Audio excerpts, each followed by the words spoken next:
Towers rebuilt. You can hurt us, you can keep us down, but you can't keep us down forever. And I think the rebuild would be a symbol to the world that the human spirit is alive and well here. The spirits of those involved in the rescue effort seemed raised by the reception.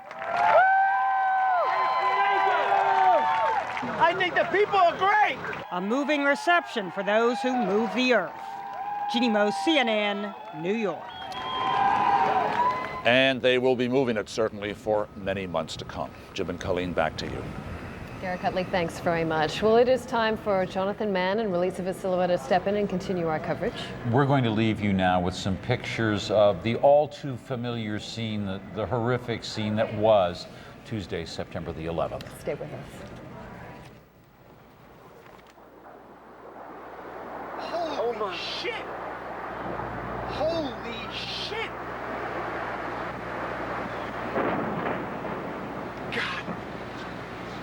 Holy shit!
Moments ago.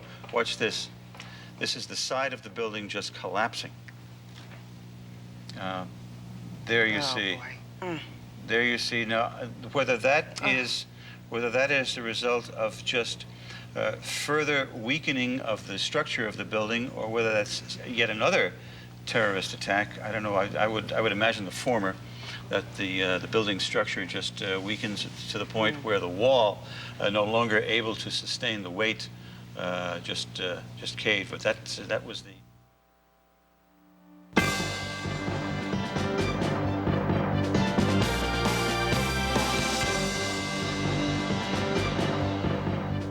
Coming here makes me sad on the one hand. It also makes me angry. We're building a strong coalition to go after these perpetrators. It is my duty as head of this department to tell you that more, much more, will be asked of you in the weeks and months ahead. As the Young administration grapples with the toughest of decisions, investigators search for clues. And worried families search for closure. A nation tries to come to terms with the loss of life and the loss of certainty. Hello, I'm Jonathan Mann. And I'm Relisa Vasileva at the CNN Center. This is CNN's continuing coverage of America under attack. They are points on a map and clues to a phenomenal crime. Boston, Florida, perhaps, government sources say, even Afghanistan. Investigators swooped down Wednesday on a Boston hotel and Florida homes that may be linked to Tuesday's attacks. Several people have been detained as material witnesses. Law enforcement sources say they believe 12 to 24 hijackers were involved in the attacks, with as many as 50 people taking part in the planning. In New York and Washington, authorities continue dealing with the remnants of the catastrophe while still searching for survivors. President George W. Bush set out Wednesday to see the Pentagon for himself. Coming here makes me sad on the one hand. It also makes me angry. And our country will, however, not be cowed by terrorists, by people who don't share the same values we share, by people who are willing to destroy people's lives. CNN has obtained a partial transcript of comments made in the cockpit of one of the 4 hijacked airliners. As Kelly Arena reports, the conversation offers a chilling glimpse of the final minutes of United Flight 93. Sometime before United Airlines Flight 93 went down in Pennsylvania, a microphone in the cockpit was left open. Air traffic controllers heard shouting, someone yelling, "Get out of here!" The microphone is momentarily turned off. It comes back on. Scuffling is heard, and again, a voice yells, "Get out of here!" The microphone is again turned off. When it's turned on again, it is clear the pilot is no longer in the cockpit. Someone is heard speaking in broken English, in what was described as an Arabic accent, telling passengers, quote, "There is a bomb on board. This is the captain speaking. Remain in your seat. There is a bomb on board. Stay quiet. We are meeting their demands. We are returning to the airport." While this was going on in the cockpit, we have information about what was happening in the cabin. One passenger, 31-year-old Jeremy Glick, was flying with his 2-month-old child. He called home from the doomed plane. He said the passengers were herded to the rear of the plane by a trio of hijackers, armed with knives and a red box they say contained a bomb. When Glick's family confirmed for him what another passenger heard, that a plane had already struck the World Trade Center, Glick dropped the phone, then returned to tell his family the male passengers had taken a vote to attack the hijackers. Glick wasn't heard from again. The plane held 38 passengers and a crew of 8. Kelly Arena, CNN, Washington. Investigators are sifting through documents, home computers, and flight school records in Florida. Susan Candiotti told us earlier authorities suspect some of the hijackers received flight training there. The FBI indeed has leads on suspected hijackers that were involved in this terrorist attack. They are still hijackers who attended flight schools here in Florida. And at this hour, the FBI continues to look at other flight schools here in Florida. Law enforcement sources say that 2 of the suspected hijackers, at least 2 of them, lived here in Vero Beach. 2 of them are brothers that lived here. One of them lived on this very street. Both are described as Saudi citizens. One of them is Adnan Bukhari. Adnan Bukhari, we have a photograph of him. He is said to be in his 40s. He is described as a commercial pilot for Saudi Arabian Airlines. Also living in Vero Beach, Bukhari's brother Amir. Both lived here with their wives and children.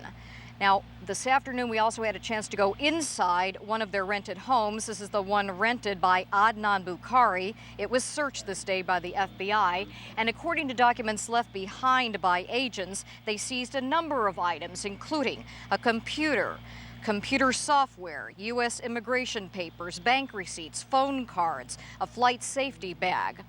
We also saw a pilot's certificate, as well as a certificate that they had received specialized instruction on multi-engine planes. These pilots, we are told by law enforcement sources, attended Flight Safety International, a flight school here in Vero Beach. Law enforcement sources also tell CNN that the Bukhari brothers were believed to have been on one of the 2 flights out of Boston, one of those 2 flights that wound up slamming into the World Trade Center. Also, we can report to you that a car impounded in Portland, Maine, according to law enforcement authorities, was rented at Boston Logan Airport and driven to Portland, Maine. Now, the Maine State Police confirmed that 2 of the suspected hijackers were on a U.S. air flight out of Logan Airport, again, one of the 2 planes that crashed into the World Trade Center. The FBI also looking at 2 more suspected hijackers who spent some time both in Venice, Florida, as well as Coral Springs, Florida, which is located in the south. The two are Mohammed Atta and Marwan Youssef al-Shahi. Now, they stayed for a few days at the home of Charlie Voss in Venice, Florida, and they took courses at Hoffman Aviation. Meeting in New York, the United Nations paused for a moment of silence to honor Tuesday's victims. Diplomats expressed condolences and their solidarity with the United States. Today, both the Security Council and the General Assembly, today Wednesday, adopted unanimous resolutions expressing horror and revulsion at what had happened and pledging to assist the United States to bring the perpetrators to justice. In fact, when the Security Council voted in an unprecedented gesture, the members of the Council stood up instead of raising their hands to vote. It was an act that symbolized the world standing together standing behind the United States. Attack one and you attack all. With that conviction, NATO's 19 members have taken the unprecedented step of invoking Article 5 of the NATO Charter. A NATO statement said, quote, each ally will assist the party that has been attacked by taking such action as it deems necessary. Accordingly, the United States NATO allies stand ready to provide the assistance that may be required as a consequence of these acts of barbarism, end of quote. NATO authorities stress there is no talk at this time of military intervention. Secretary of State Colin Powell is making clear one country that he thinks ought to help in the investigation. We have not made a determination yet as to who is responsible for yesterday's attack, but we thought as we gather information and as we look at possible sources of the attack, it would be useful to point out to the Pakistani leadership at every level that we are looking for and expecting their fullest cooperation and their help and support as we conduct this investigation and as we generate more information. Pakistan's President General Pervez Musharraf is scheduled to meet with the U.S. ambassador to Pakistan Thursday. Tom Mintier is in Islamabad and joins us now on the phone. Tom. Release of that meeting will occur within the hour here in Islamabad. The Pakistani president returned late last night from Karachi. He was there for naval exercises when the incident in the United States took place. He did come back last night and had about a 4-hour meeting with his cabinet, including his foreign minister and foreign secretary.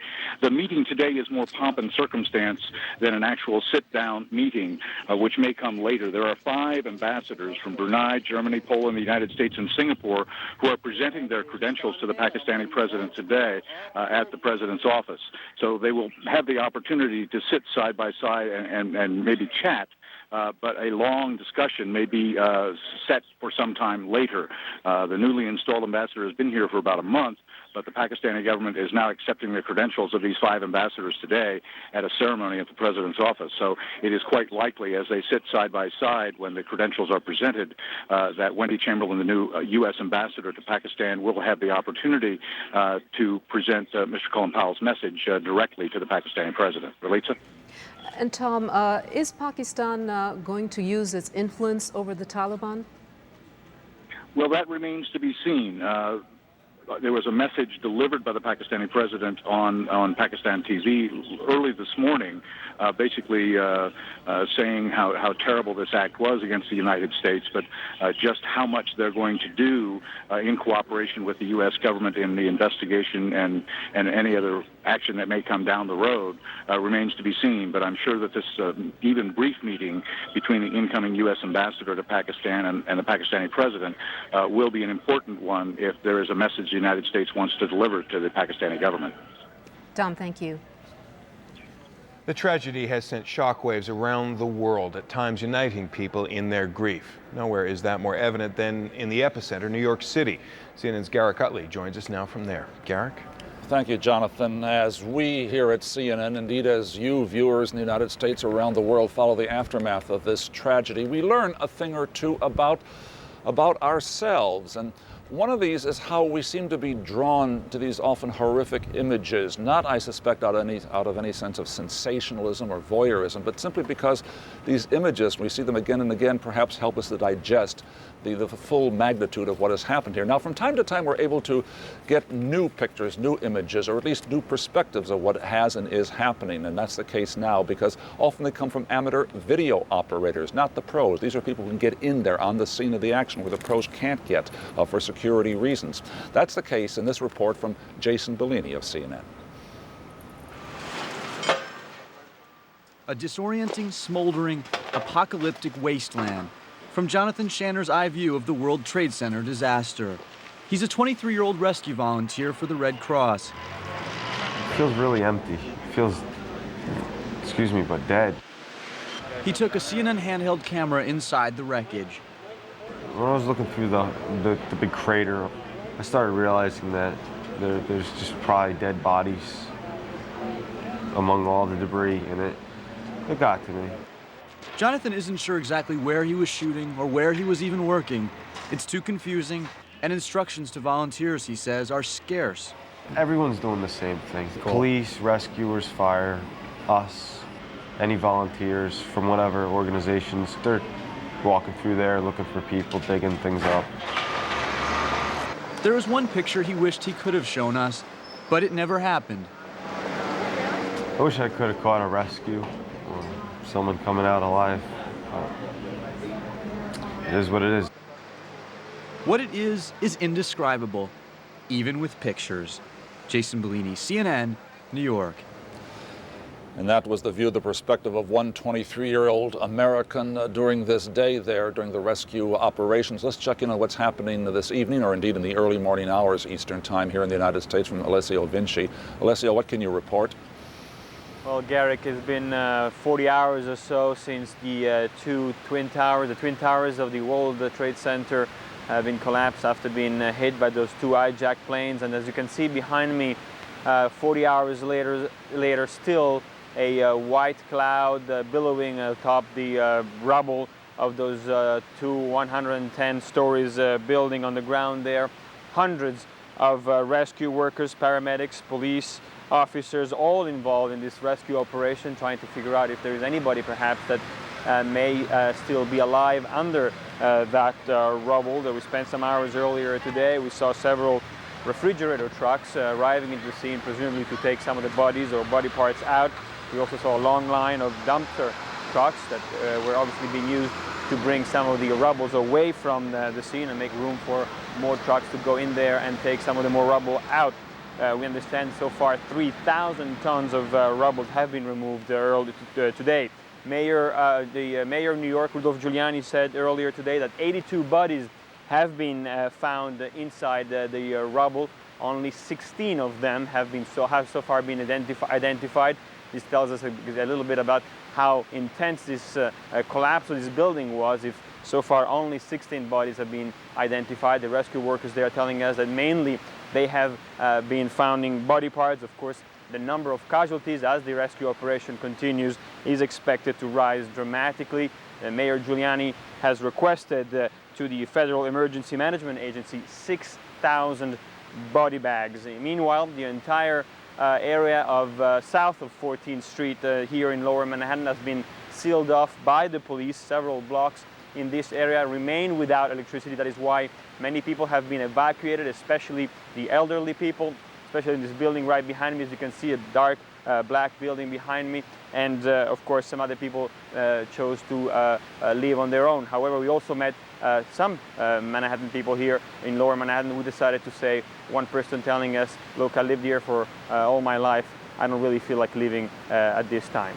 Back to you, Garrick. Alessio, I think looking at these scenes there and your reporting there, a question that comes to many of our minds is, this is a 24-hour ongoing operation. It will be for weeks, months to come to get that rubble out and complete the search there. How long are these shifts, the workers down there? Are they working 8 hours, 12 hours, 24 hours? I mean, how long can their stamina last? I think they work on 12-hour shifts, Garrick. That's what we've been hearing throughout the day. And I was reading one report earlier that it would take between 30 and 60 days, about 2 months, to clear out the entire area. I think what the rescue officials there are doing now is still in this a few days after the attack, still trying to go really slowly, trying to really hear if they can hear anybody from underneath the rubble. We heard yesterday there were some phone calls that were made from some people underneath that rubble, so perhaps The rescue operation is going slowly because they want to make sure that by removing that rubble, they do not create any kind of shifting. There are also buildings in the area there that are structural damages, and therefore the operation is being very slow. But certainly those workers have been working very, very hard, most of them 12-hour shifts, but perhaps some of the rescue operations there, rescue workers there, even working longer hours than that. We've seen a lot of people very tired, but very determined to continue in this operation, that they understand that any life they can save is a good job they can do. Thank you very much, Alessio Vinci, and I think we can all try to comprehend or grasp, but 12-hour shifts under those conditions, perhaps for another 30 or even 60 days, 2 months to come. Back now to Jonathan and Ralitz in Atlanta. Garrick, one question for you. People have been commenting on things that we wouldn't notice on television, that there's a strange smell in the air in New York, that there's a strange quiet. You aren't immediately on the scene, but even now in the middle of the night, do you notice that New York feels different?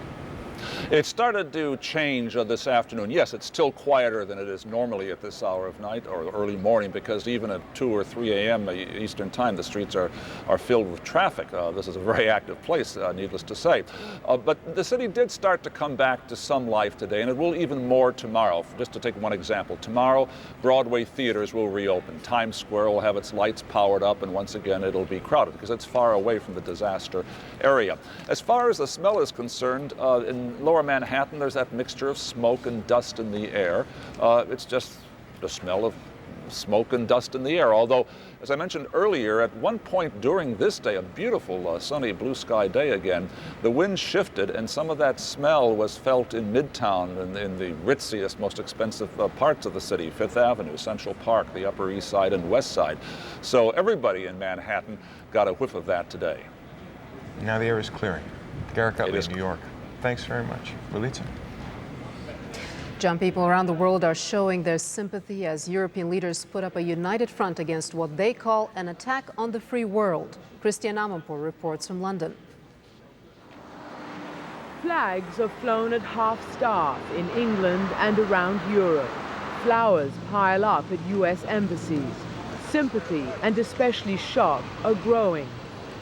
In the wake of the worst terrorist attack anywhere, on a scale Western leaders say they had never even contemplated, newspapers talk of a declaration of war on America. Politicians from the world's democracies say that today everyone is American. We all agreed that this attack is an attack not only on America, but on the free and democratic world. It demands our complete and united condemnation, our determination to bring those responsible to justice. European bosses and brokers suspended trading for a minute to show respect for the dead. Un minuto di silenzio. European leaders have called emergency security meetings, and for the first time in its history, NATO has invoked its Cold War treaty that provides for all members to come to the defense of any one of its members under attack. We stand firm, we stand committed. Thank you very much. One after the other, world leaders stood up in sympathy and solidarity. President Vladimir Putin saying that Russia will observe a moment of silence on Thursday. German Chancellor Gerhard Schroeder says that Germany stands with America and everyone who's for peace and freedom around the world. The same messages came from all European capitals, from Japanese leaders, and the Chinese president as well. There were sour notes sounded too. Some people in some countries said the catastrophe should be a warning to the United States. To have so many people die, though it's unreasonable, is a warning to Bush and his administration not to make policies that bully other countries, says this Chinese taxi driver. Back in Britain, which is one of America's strongest and closest allies, Prince Charles came to offer condolences to the United States ambassador, mindful that many Britons working in New York are likely to be among the victims. Prime Minister Blair said that all European leaders and the president of Russia are trying now to forge a united front to try to identify, defeat and dismantle what he called this machinery of terror. Christian Amanpour, CNN, London. Fear is beginning to spread among Arab American and Muslim communities that they may become targets for abuse. As Thelma Gutierrez reports, many believe that the backlash has in fact already begun. Serene Sawaf is a 21-year-old university student. She is Muslim. She fears her scarf may make her a target. Women receiving threats, take off your scarf or else we'll shoot you and go back to your country, and just awful, awful remarks. This guy's cool. Samir, Adam, and Ali were born in California. It is home. Today, they play indoors. I am afraid that they might start being mean to Muslims like they did 200 years ago to black people. Tamina Tanir and Fidi Hakim couldn't take their kids to school. The school was closed down for security reasons. My children go to a Muslim school, and I'm scared for their security. It's a terrible way to live, they say. After all, they are Americans, Arab Americans. I feel 100% American. I've been raised here. I'm really angry too, because you have to understand that even though I'm Muslim, I am American, and I cannot stand it that they did this. I cannot see how there could be any good in bombing the World Trade Center and hurting so many innocent people. But Islamic centers in many cities are reporting the backlash is starting. We received reports from New York City of people getting pulled out of their taxi cabs who looked Arab, and they were beaten up, and children who were beaten up. The terrorist attacks in New York, Washington, and Pennsylvania were denounced by Muslim countries throughout the world, including Iran, Libya, and Jordan. In Afghanistan, Taliban leaders accused of harboring terrorists condemned the attacks. So did Palestinian leader Yasser Arafat. We are completely shocked, completely shocked. In Texas, 2 mosques were vandalized, their windows either shot out or broken. In San Francisco, California, blood was poured on the sidewalk of an Islamic community center. I'm blown away because I'd expect that people realize that this is not American. This is completely un-American. Adam says he hopes people will not confuse him with the bad guys. I'm just gonna try to show that I'm kind and I'm innocent. I'm just a good person. Thelma Gutierrez, CNN, Los Angeles. The human cost of this tragedy remains uppermost in people's minds, but economists are also watching the financial implications. Richard Quest joins us now from Europe's financial capital, London, with more. Richard? Jonathan, you're absolutely right. It is a sad fact, of course, in these situations that even while the bodies are being counted, we have to concern ourselves with the financial implications. But this was indeed an attack on the World Trade Centers at the heart of world capitalism. So let me now update you with what's been happening on the European financial capitals here in London. The world stock markets have been highly volatile since the attack took place, and it's feared, though, that the damage may be far more profound in terms of the markets. Officials at the European Central Bank will meet in Frankfurt later this day to determine whether or not interest rates should be reduced. You can see at the moment what has happened on the commodity markets. Brent crude is now down over $1 a barrel. Gold has also eased off. On the currency rates at the moment, the dollar, which had, of course, weakened, has now put on a bit of strength, now back over 119 Japanese yen. Meanwhile, gold is trading at 279, down $10.80 an ounce. Gold often seen as being the last store of value at times of crisis. Let's catch up with what the markets are expecting in London when they open in just around an hour, half an hour's time. Liz George is at the London Stock Exchange to bring us up to date. Liz? Richard, the mood really here in London at the moment is extremely depressed and very, very quiet. I think we're going to see more of the same today that we saw yesterday, where you see an awful lot of volatility going on there, but extremely thin trading. The mood here definitely is one of wanting to conduct business as usual, really in defiance of the terrible acts that took place in New York. But the impetus just isn't there. And earlier on, I was talking to Jeremy Stretch from the Royal Bank of Canada, and he was saying that really on his trading floor, for most of the day yesterday. They've got big plasma screens, and half the time they were looking at the trading screens, and the other half the time people were literally just standing there watching the news, watching to see what the latest developments were, and the impetus just wasn't really there. An awful lot of depression, people really wanting to find out about their friends and their colleagues who work, of course, in New York. I mean, these two centres have been very, very closely allied, contact on a daily basis with people in New York, and really just a total feeling of shock and a total feeling of depression.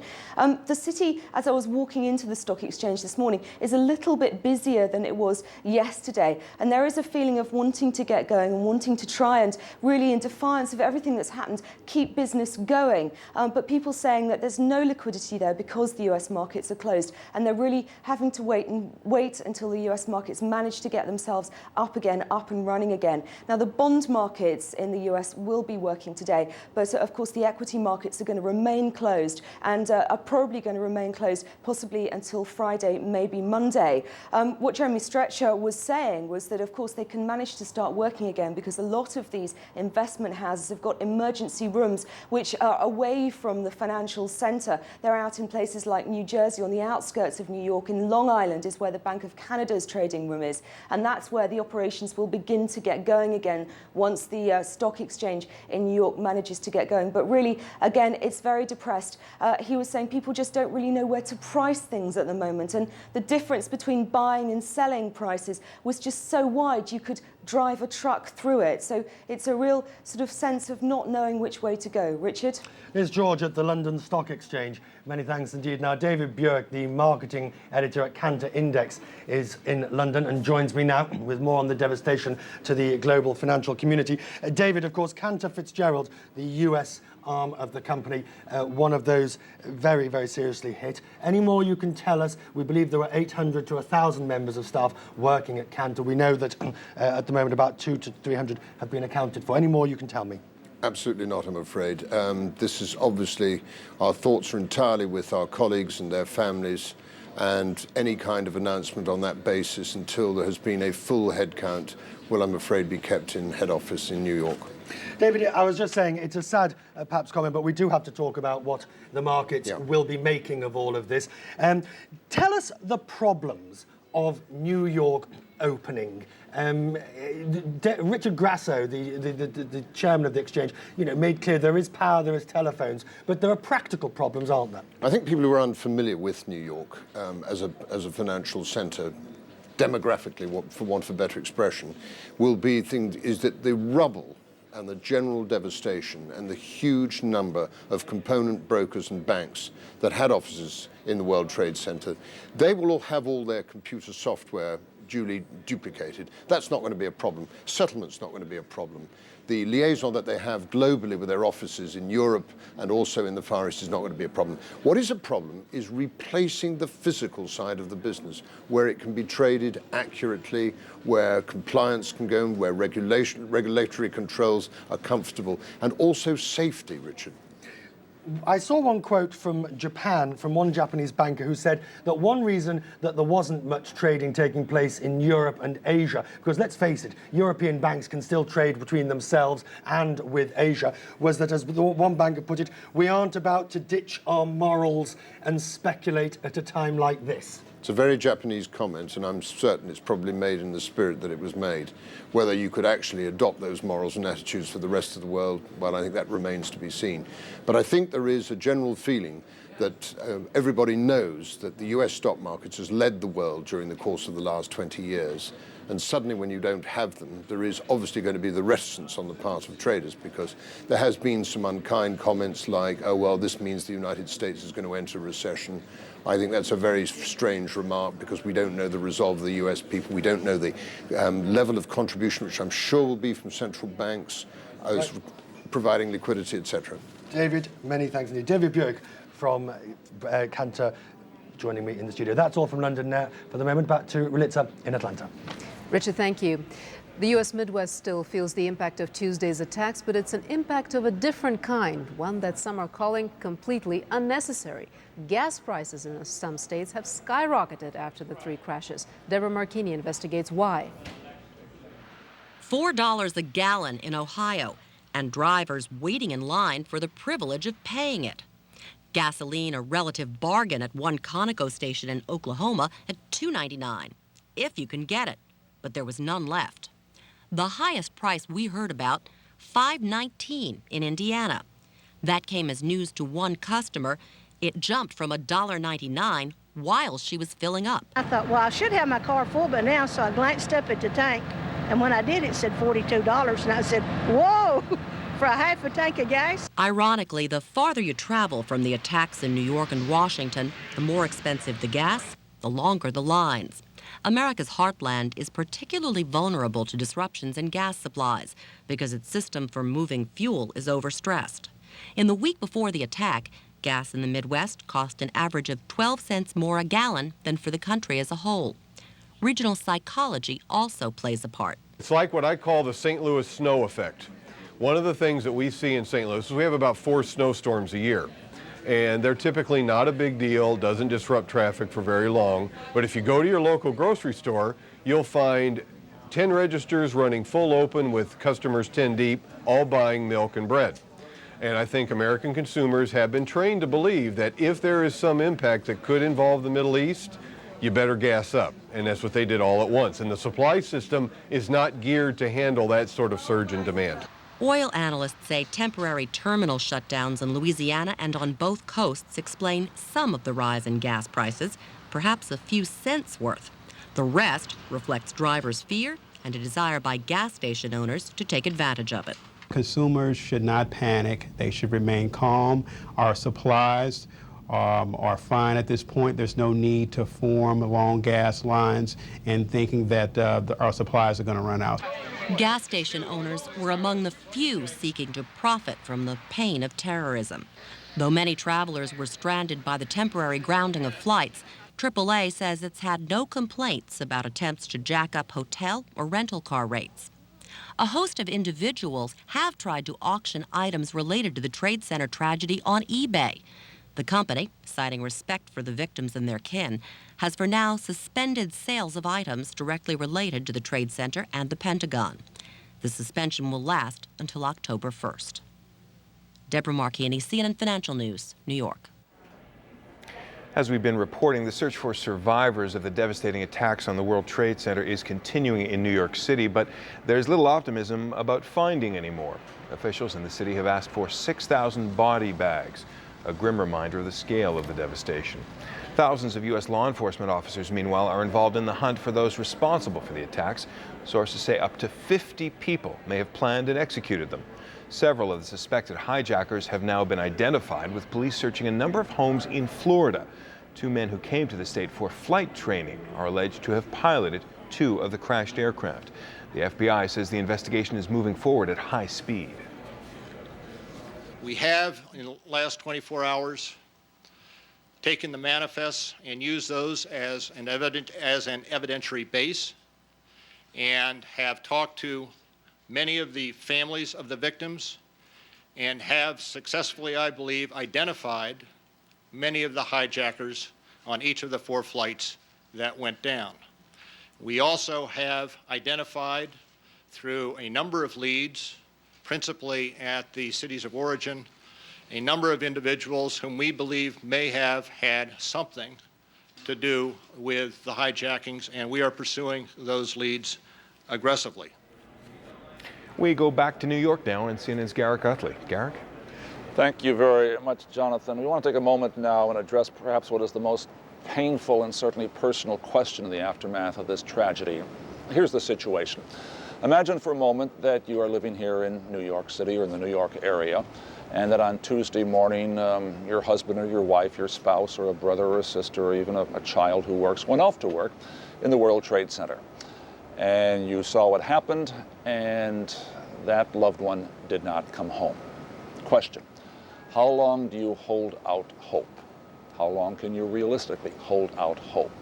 When is it time to let go? Who tells you it's time to let go realistically? It doesn't get more personal or painful than this, and here's CNN's Elizabeth Cohen with an example. Andrew Zucker started his day Tuesday on the 86th floor of the South Tower of the World Trade Center. After the first explosion, the one in the North Tower, his wife called. And he said, I'm okay, I'll call you back, and he hung up.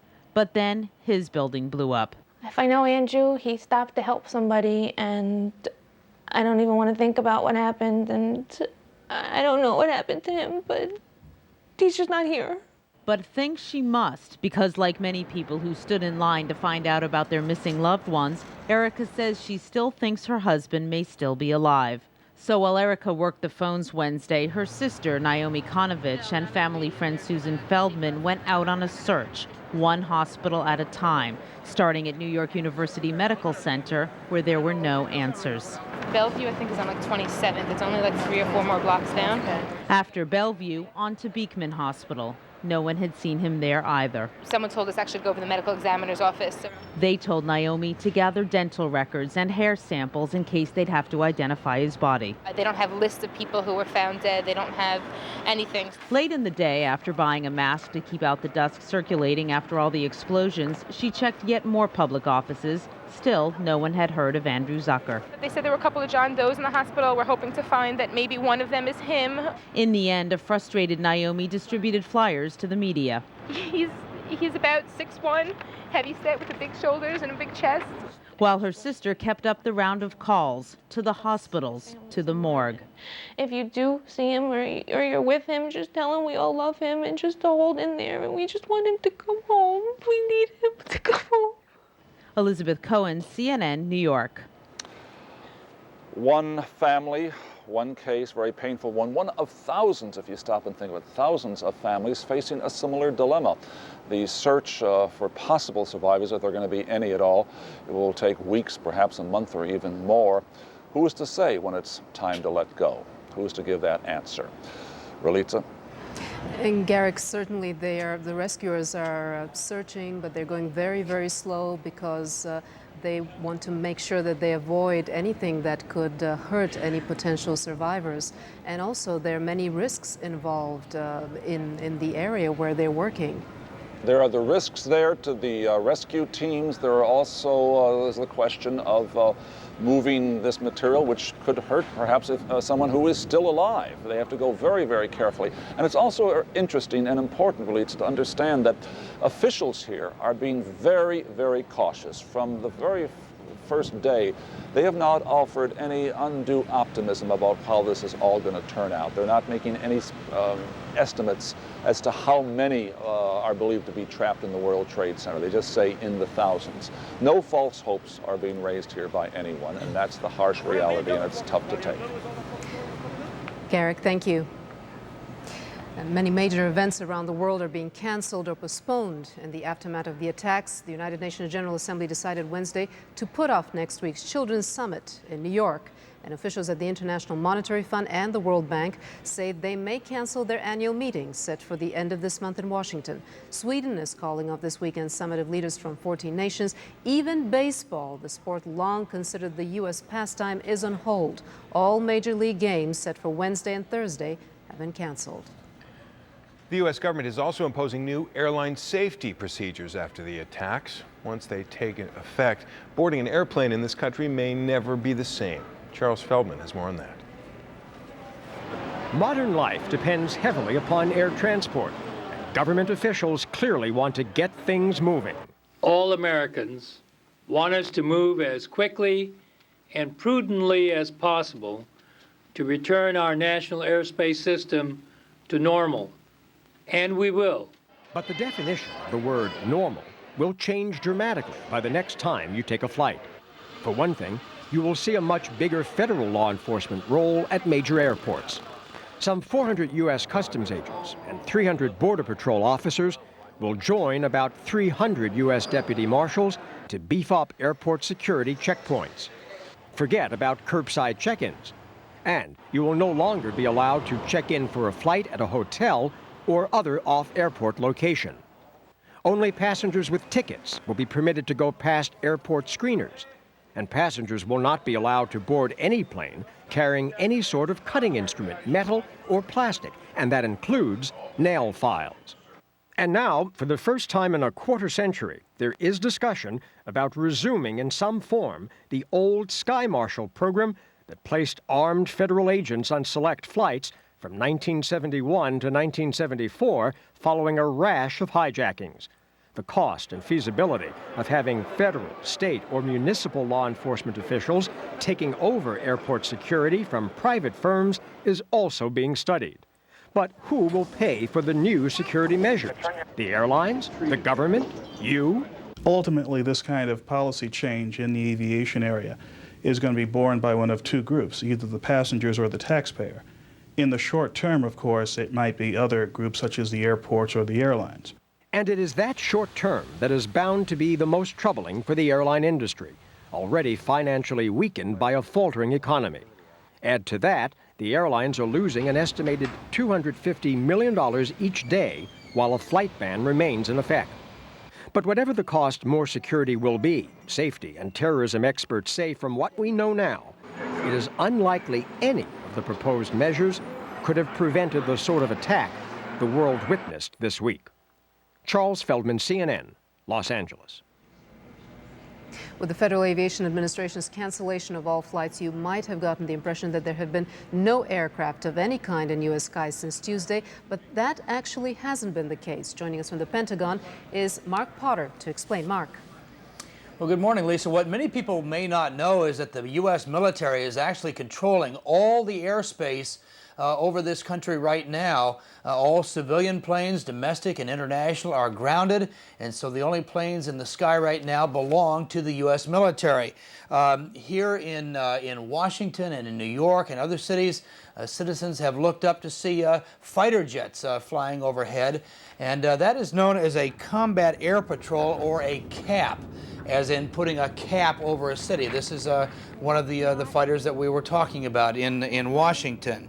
The military is expected to return control of these skies back to the civilians, to the FAA, sometime later today. But right now, all the skies over the United States are controlled by the U.S. military. And these types of pictures, these scenes, are being seen in cities around the country.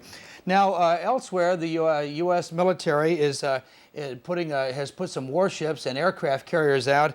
They have been put out along the West Coast and the East Coast. Along the East Coast, 2 carriers and 5 warships. On the West Coast, 1 carrier and 14 warships. That also covers Hawaii.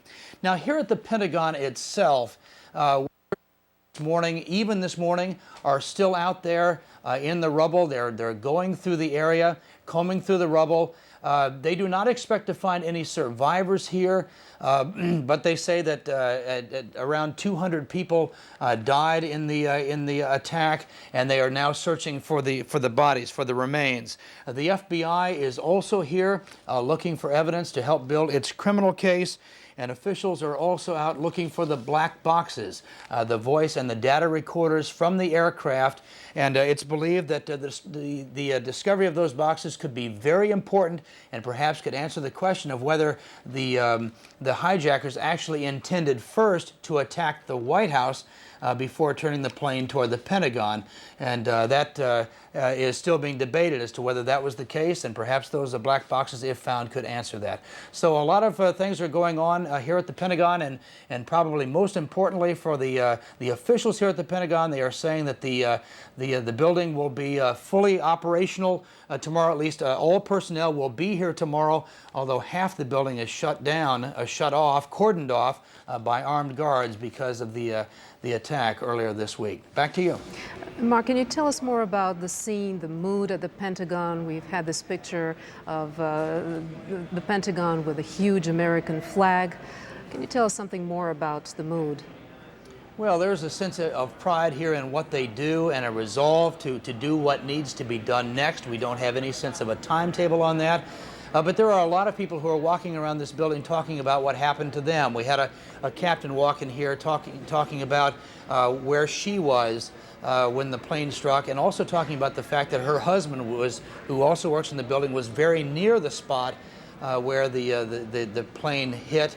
And she talked about that moment when she placed the call to her husband to find out what happened to him. The same sort of stories that we hear in New York are being heard here. When it all boils down, it's a human story more than anything else.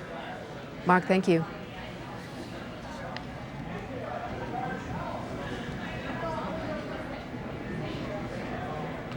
And for every victim of Tuesday's attack, there are many broken hearts. Families and friends are beginning to come forward now to give a human face to the tragedy. They're telling the stories of the loved ones they've lost. This is a painful time for my family and all of America. My brother was Charles F. Burlingame III. He was the captain of American Airlines Flight 77. Chick was a Naval Academy graduate appointed by the President of the United States. He was a Navy fighter pilot and a recently retired decorated captain in the U.S. Naval Reserve, and was a seasoned captain for American Airlines. He grew up right here in Southern California, graduating from Anaheim High School. He was a longtime Angels fan, and he loved the Lakers. Today was his birthday.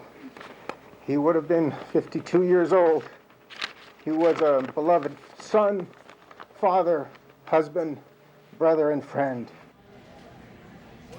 A long healing process is also beginning for those who did not perish in the attacks. Every survivor has a story, as our colleague Paula Zahn learned a short time ago. We were on the 98th floor of 2 World Trade Center. It was about a few minutes to 9. We were at our desks, and the person who sits behind me, thank God, Sandra, was the first to see the flames that were coming from the impact from 1 World Trade Center. And she screamed, "It's a bomb, let's get out of here." And that just sent us all running. We ran to the staircase. We ran down 20 flights of stairs from 98 to 78. And I was so lucky I got on the first elevator down. And it's the express elevator down to floor 1. When we got to floor 1, we had people telling us to just get out of there, get out of there.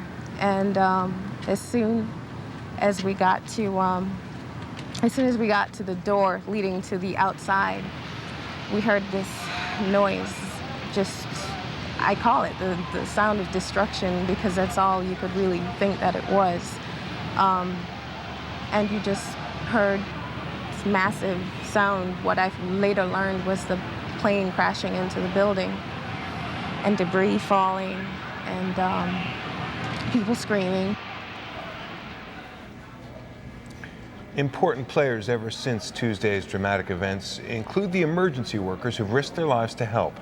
One New York doctor rushed to the area of the Twin Towers carrying only his medical bag and his video camera, and we were able to show you some of the footage Dr. Mark Heath shot on Tuesday shortly after the disaster. Now we've had a chance to talk to him. Here's his story in his own words.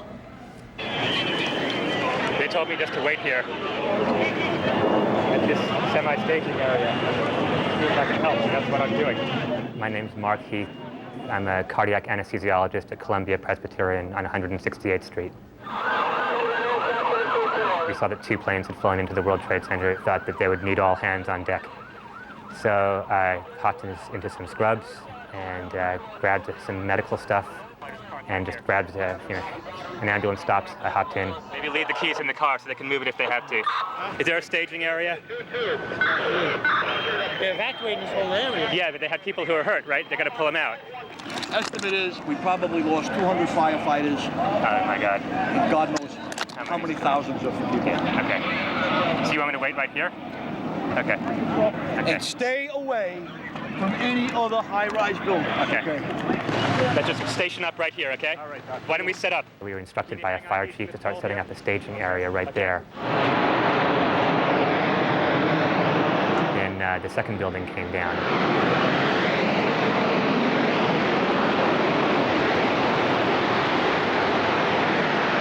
I videoed what I could, got behind a car. I hope I live. I hope I live. It's coming down on me. Here it comes. I'm getting behind a car. Everything went black. My eyes are open, and unless I've been blinded, it is black as night. Just tried to breathe. I was behind a car. I tried to smash one of the car windows so that I could climb into the car and get some fresh air, but I couldn't break the window, so just sort of went down into the gutter under the car. I'm sorry I came down. I just to help people. I think I actually said into the microphone, I sort of apologized to my family for going down and trying to help, because I really didn't think I was going to make it out. Okay, I'm going to have to go find people who need help. I don't think I'm one of them. You okay, sir? Okay. Can I just get a toot off your respirator? Can I get a toot? I'm seeing a couple of clean breaths. It was hard to see. Everybody's eyes were full of dust and stinging, so it's actually quite hard to see anything. Okay. Back to you. It's 10:41 a.m. I can't do very much because I can't see. My eyes are full of stuff. There was initially complete disarray. All the emergency crews, the firemen, the policemen. Do you have an extra mask? No, I just gave it out. You all right, though? Yeah, I'm good. See if we can help anybody. They won't let me go any closer. No one can go in to get the people out. There's small explosions still going on. So they have hurt people over there? Yeah, they got people over there. We've been pulling out. We've done about 3 trips already also. Okay. Having seen the buildings come down, I was expecting an enormous number of casualties, and it is striking how few injured people there actually were. I think, unfortunately, a lot of people who were in the building perished in the building. And nobody moving on the Bell Parkway on the westbound side up and beyond Pennsylvania Avenue. It's not a thing that you think about. You just move, try to get out of the way. That's it. Be thankful that I wasn't in closer. The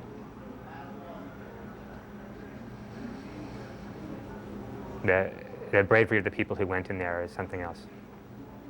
You know?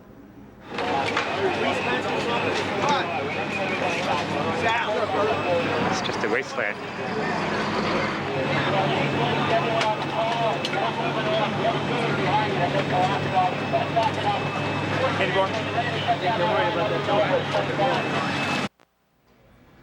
The words and images of volunteer rescuer Dr. Mark Heath.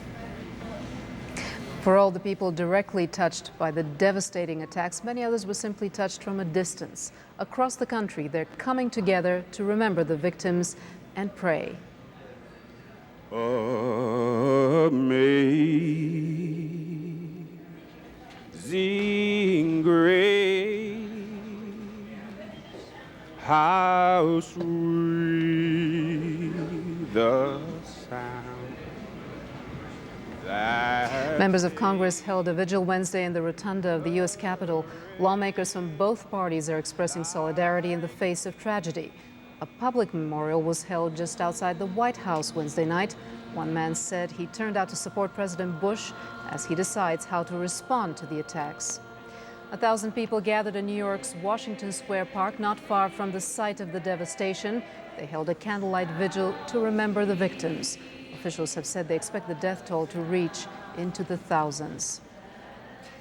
The coordinated attacks on New York and Washington did more than just physical damage. They shattered the American assumption that bad things just don't happen here. As Ann McDermott reports, many people in the U.S. have been left ill at ease. These visitors are stuck in L.A., so they idle over breakfast and hope for open airports, which scares them to death. Like right now, in this moment, I'm just not ready to get on a plane. So she's going to drive from California to Maryland, and everyone at this table understands. We're going to be nervous for a long time. Maybe only the littlest among us are not, but listen to this little one's mother. The scary thing being what's going to happen next, and knowing this is just the beginning, and that there's going to be something that's going to happen next. We don't know what that is. Maybe another high-rise plane crash? Images like this give magazine editor Wayne Friedman, in his own high-rise, lots. And I realized, whoa, yeah, that's a consideration. That's something I should be wary of. But Friedman said this image was worse. That's when it really affected me, when I was watching these people dangling off the edge. People are scared, but most say they won't let it take over their lives. Like this Russian immigrant, now a U.S. citizen. I have been in Italy, I have been in Austria, I saw Europe. I lived 32 years in Russia, but this is the best place in the world. But this best place in the world is different now. Just ask the people at this seniors complex in Los Angeles. People like Jules Berlinski, who landed on Omaha Beach on D-Day, but never saw anything like this. Ask Beatrice Lowe, who lived in New York, loved its skyline, loved the Twin Towers. It was so beautiful. Then this happens. God, where are you? Berlinski has a question for the terrorists. Wherever they are now, I'd like to ask them, was it worth it? Ann McDermott, CNN, Los Angeles.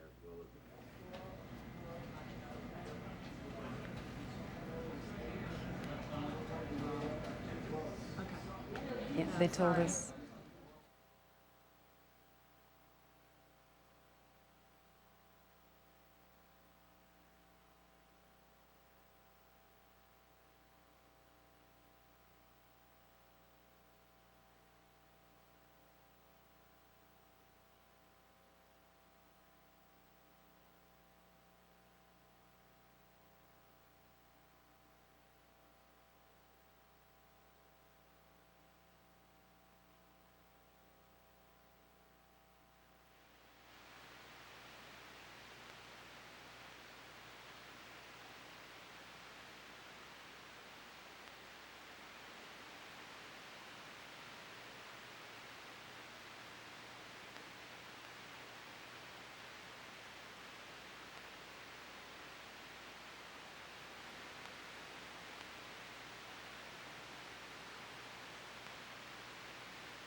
Attacks on the United States. A nation grapples with the horror that life may never be the same again. And while officials conduct a global manhunt for those involved in the devastating terror. He was an exemplary human being. He was a hero long before this happened, and he was a hero to our entire family. And relatives share the pain of the loved ones they have lost. Hello, I'm Relisa Vasilova. And I'm Jonathan Mann at the CNN Center. This is CNN's continuing coverage of America under attack. More details are emerging as the massive investigation of the attacks in New York and Washington proceeds. Law enforcement sources are saying as many as 50 people may have been involved in the planning and execution of the attacks. The FBI is assuming between 12 and 14 hijackers were involved. On a tip from the FBI, German police searched an apartment in Hamburg where two men believed to be linked to the attacks used to live. Police also detained several people for questioning. Earlier, the FBI swarmed into a Boston hotel, taking several people there into custody for questioning. And in Florida, investigators are looking through documents, home computers, and flight school records. Officials believe some of the hijackers received flight training in Florida. As rescue workers search for survivors and victims, New York authorities were briefly distracted by a bomb scare at the Empire State Building a few hours ago. Authorities, or rather thousands of people, were evacuated from the building and surrounding streets, but it turned out to be a false alarm. Meanwhile, the grim work continued at the site of New York's once proud Twin Towers. Only 5 survivors were rescued Wednesday. One New York City firefighter says emergency workers have to be prepared for the worst. It's a lot of devastation, but we have to deal with it. It's something that we have to do. I mean, nobody really prepares for anything on this kind of scale. And, every news you hear is just more and more bad news. New York Governor George Pataki and U.S. Senators Charles Schumer and Hillary Rodham Clinton joined New York Mayor Rudy Giuliani as he pledged to rebuild the World Trade Center. We have to all work together now and work together to make sure that we save as many lives as possible, rescue the people that we can rescue, and rebuild the city of New York and the World Trade Center to be even greater and more wonderful and more beautiful than it was before. We're going to show the rest of the nation, we're going to show the rest of the world that the New Yorkers are not intimidated by terrorism, that we don't surrender to this type of cowardly act, but we will come back stronger than ever. For his part, U.S. President George W. Bush visited the scene of the attack on the Pentagon. He said he was overwhelmed by the devastation. Coming here makes me sad on the one hand. It also makes me angry. And our country will, however, not be cowed by terrorists, by people who don't share the same values we share, by people who are willing to destroy people's lives. The United States says it wants to form a coalition to not only find those responsible for these attacks, but to root out and eliminate terrorism as a whole. We're building a strong coalition to go after these perpetrators, but more broadly, to go after terrorism wherever we find it in the world. It's a scourge not only against the United States, but against civilization, and it must be brought to an end. U.S. officials acknowledge the rules of engagement have changed. We are, in a sense, seeing the definition of a new battlefield in the world, a 21st century battlefield. And it is a different kind of conflict. It is something that is not unique to this century, to be sure, but it is, given our geography and given our circumstance, it is in a major sense new for this country. President Bush and his top aides spent much of Wednesday lining up international support for a U.S. response to the attacks. Much of that support was forthcoming. At an emergency meeting in Brussels, NATO made a decision that could pave the way for a collective response to the carnage. On September the 12th, the North Atlantic Council met again in response to the appalling attacks perpetrated yesterday against the United States of America. The Council agreed that if it is determined that this attack was directed from abroad against the United States, it shall be regarded as an action covered by Article 5 of the Washington Treaty, which states that an armed attack against one or more of the allies in Europe or in North America shall be considered an attack against them all. NATO's decision opens the way for the first use in the 52-year history of the alliance, of a provision stating, as we've just heard, an attack on one NATO state is an attack against everyone. U.S. stock markets will remain closed Thursday. New York Stock Exchange Chairman Richard Grasso says the exchange will open no later than Monday, though. The stock market shutdown is the longest since the outbreak of World War I. It kept markets closed from July to November of 1914. Meanwhile, the Federal Aviation Administration allowed a limited number of commercial flights Wednesday, this after the grounding of the entire U.S. commercial fleet Tuesday. The U.S. Transportation Secretary said most flights diverted on Tuesday could finish their routes as soon as airports meet tough new security measures. In New York, a scene of unimaginable devastation. A city famous for its vitality and confidence is dazed and somber. From above the wafting smoke of lower Manhattan, we're joined now by Garrick Utley. Garrick. Yes, good morning again, really. It's here in New York. A question about a rather strange scene, perhaps, on Tuesday morning down here in lower Manhattan, just after that plane flew into the North Tower of the World Trade Center. The unusual sight for most people was this. As streams of workers in the tower were trying to race out into the streets to save themselves from the flames, others were racing in. Who were they? Well, the answer is clearly they're members of the New York City Fire Department, men and women racing in, climbing the stairs, not only to fight the fire, which was so far up in the building they probably couldn't reach it quickly, but to evacuate as many people as possible. Why do they do that, these firemen and firewomen? And we know the bottom line on this, the human cost of it. Approximately 300 members of the New York City Fire Department have been lost. We want to take a moment right now to hear from two of them, a fireman and a firewoman. For about the past 10 years, Amy and I have been working together as a documentary film crew, and we specialize in the emergency services. They'll have to pump, millions of gallons of water onto this fire in order to put it out. It's the worst type of fire to put out because it's so deeply seated.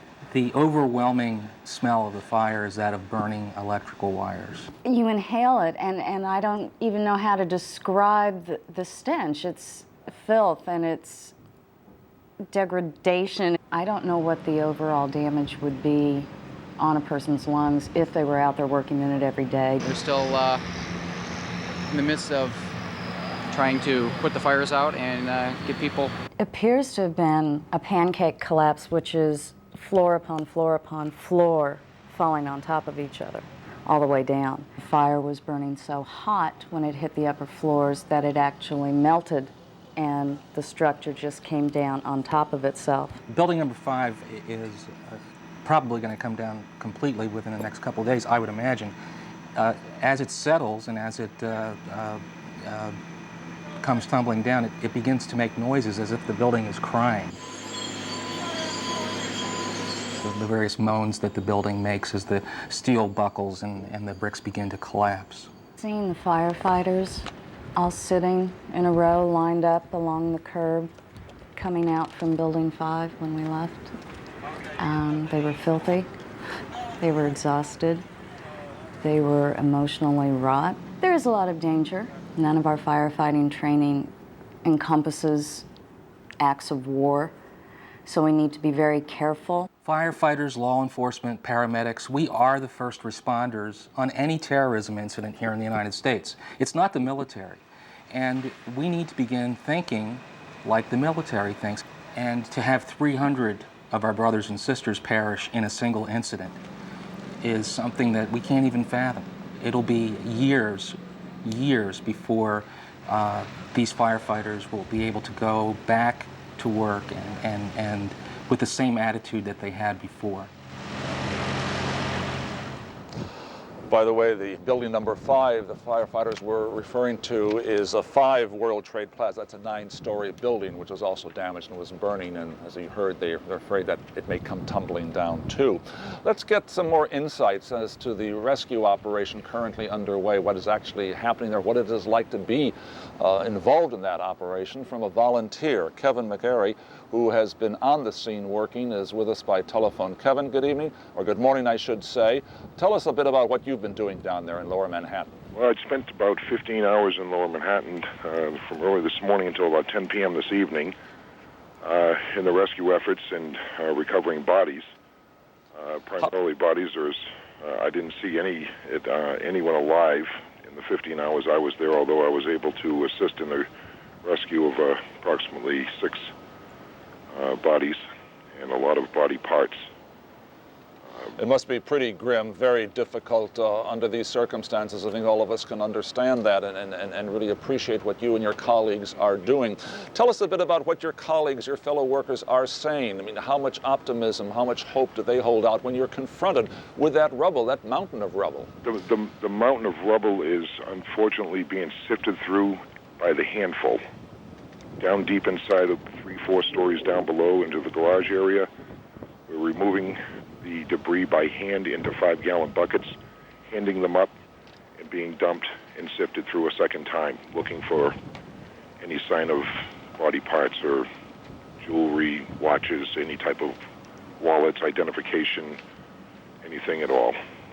You said, Kevin, that you took part in the recovery of 6 people who were lost there. Any indication as to other dead that have been recovered, as to how many have been found in the last several hours? At the last body that I had carried to the morgue area, which was a semi-trailer, was approximately 20-some-odd bodies in there at that time, and that was at 10 p.m. And what is the mood among the workers there as to the prospects of finding more? Very high. Everyone has the hopes of finding yet another survivor. They're digging deep and they're digging hard, looking, but again, it's being done by hand. The iron workers that are working in there are working to remove the steel, of which is on top of a lot of the bodies. Sifting through the debris, a lot of the body parts and the debris are one and the same. It's just becoming, right now, at this point, foul. The smell is starting to come from the dead. So the bodies The bodies are a little bit easier to identify at this point, although it's going to be a long, long process, months. Kevin, are you going to go back in there again? I'll be back in there tomorrow. I will be back in there as long as they need help. I'll be back in there. Kevin McGarry on the scene. Thank you very much for sharing what you've been through and your colleagues down there and the rescue teams have been through. Let's go down to Lower Manhattan near that site that Kevin was talking about to CNN's Alessandro Vinci. Alessandro, what are you seeing from your perspective right now? Well, Gary, seems incredible, but yet there are many incredible things about this story. More than 40 hours after those two hijacked planes hit the World Trade Center, the two towers, and then they collapsed. There are still smoke coming out of the debris of those two collapsing towers, a high billowing, a big cloud of white smoke billowing on top of those rubbles, and an indication how difficult. We heard one of the volunteers there telling us how difficult the operation is going on down there, the fact that still the debris, the iron and the metals are still smoldering, certainly making that effort even more difficult. We spent some time earlier on the ground there where hundreds of rescue workers, some of the paramedics and the police officers are all involved in that rescue operation. We saw a couple of refrigerator trucks there, probably trying to take some of the body parts, some of the bodies that have been recovered back to the morgue, and of course also a long line of dumpster trucks bringing out some of the rubble that has been put on those dumpster trucks to make some room for more trucks to come in. We understand so far more than 3,000 tons of rubble has been removed from the site. Earlier on, the New York Mayor Rudolph Giuliani said that 82 bodies had already been recovered. That number perhaps a bit higher now, since the recovery operation is still ongoing. There are 16 identified bodies. Of those 82, 16 have been identified, as we heard, many body parts. That number of casualties will be rising probably as the rescue operation will continue. Mayor Giuliani requested to the Federal Emergency Management Agency 6,000 body bags. Meanwhile, the entire area south of 14th Street in Lower Manhattan remains sealed off. Several blocks of Lower Manhattan remain also without electricity. That is why many of the people living, especially the elderly people living in the buildings here, have been evacuated. Some of the people decided to leave on their own. But we also met several local Lower Manhattans, if you want. People who live here all their life. They said, we're not going to leave on a day like this. Back to you, Garrick. Thank you very much. Alessio Vinci there on the scene. We'll be coming back to you through the early morning hours here in the East Coast for your update reports. One little footnote as to an incident which occurred just a few minutes ago before we went to Alessio.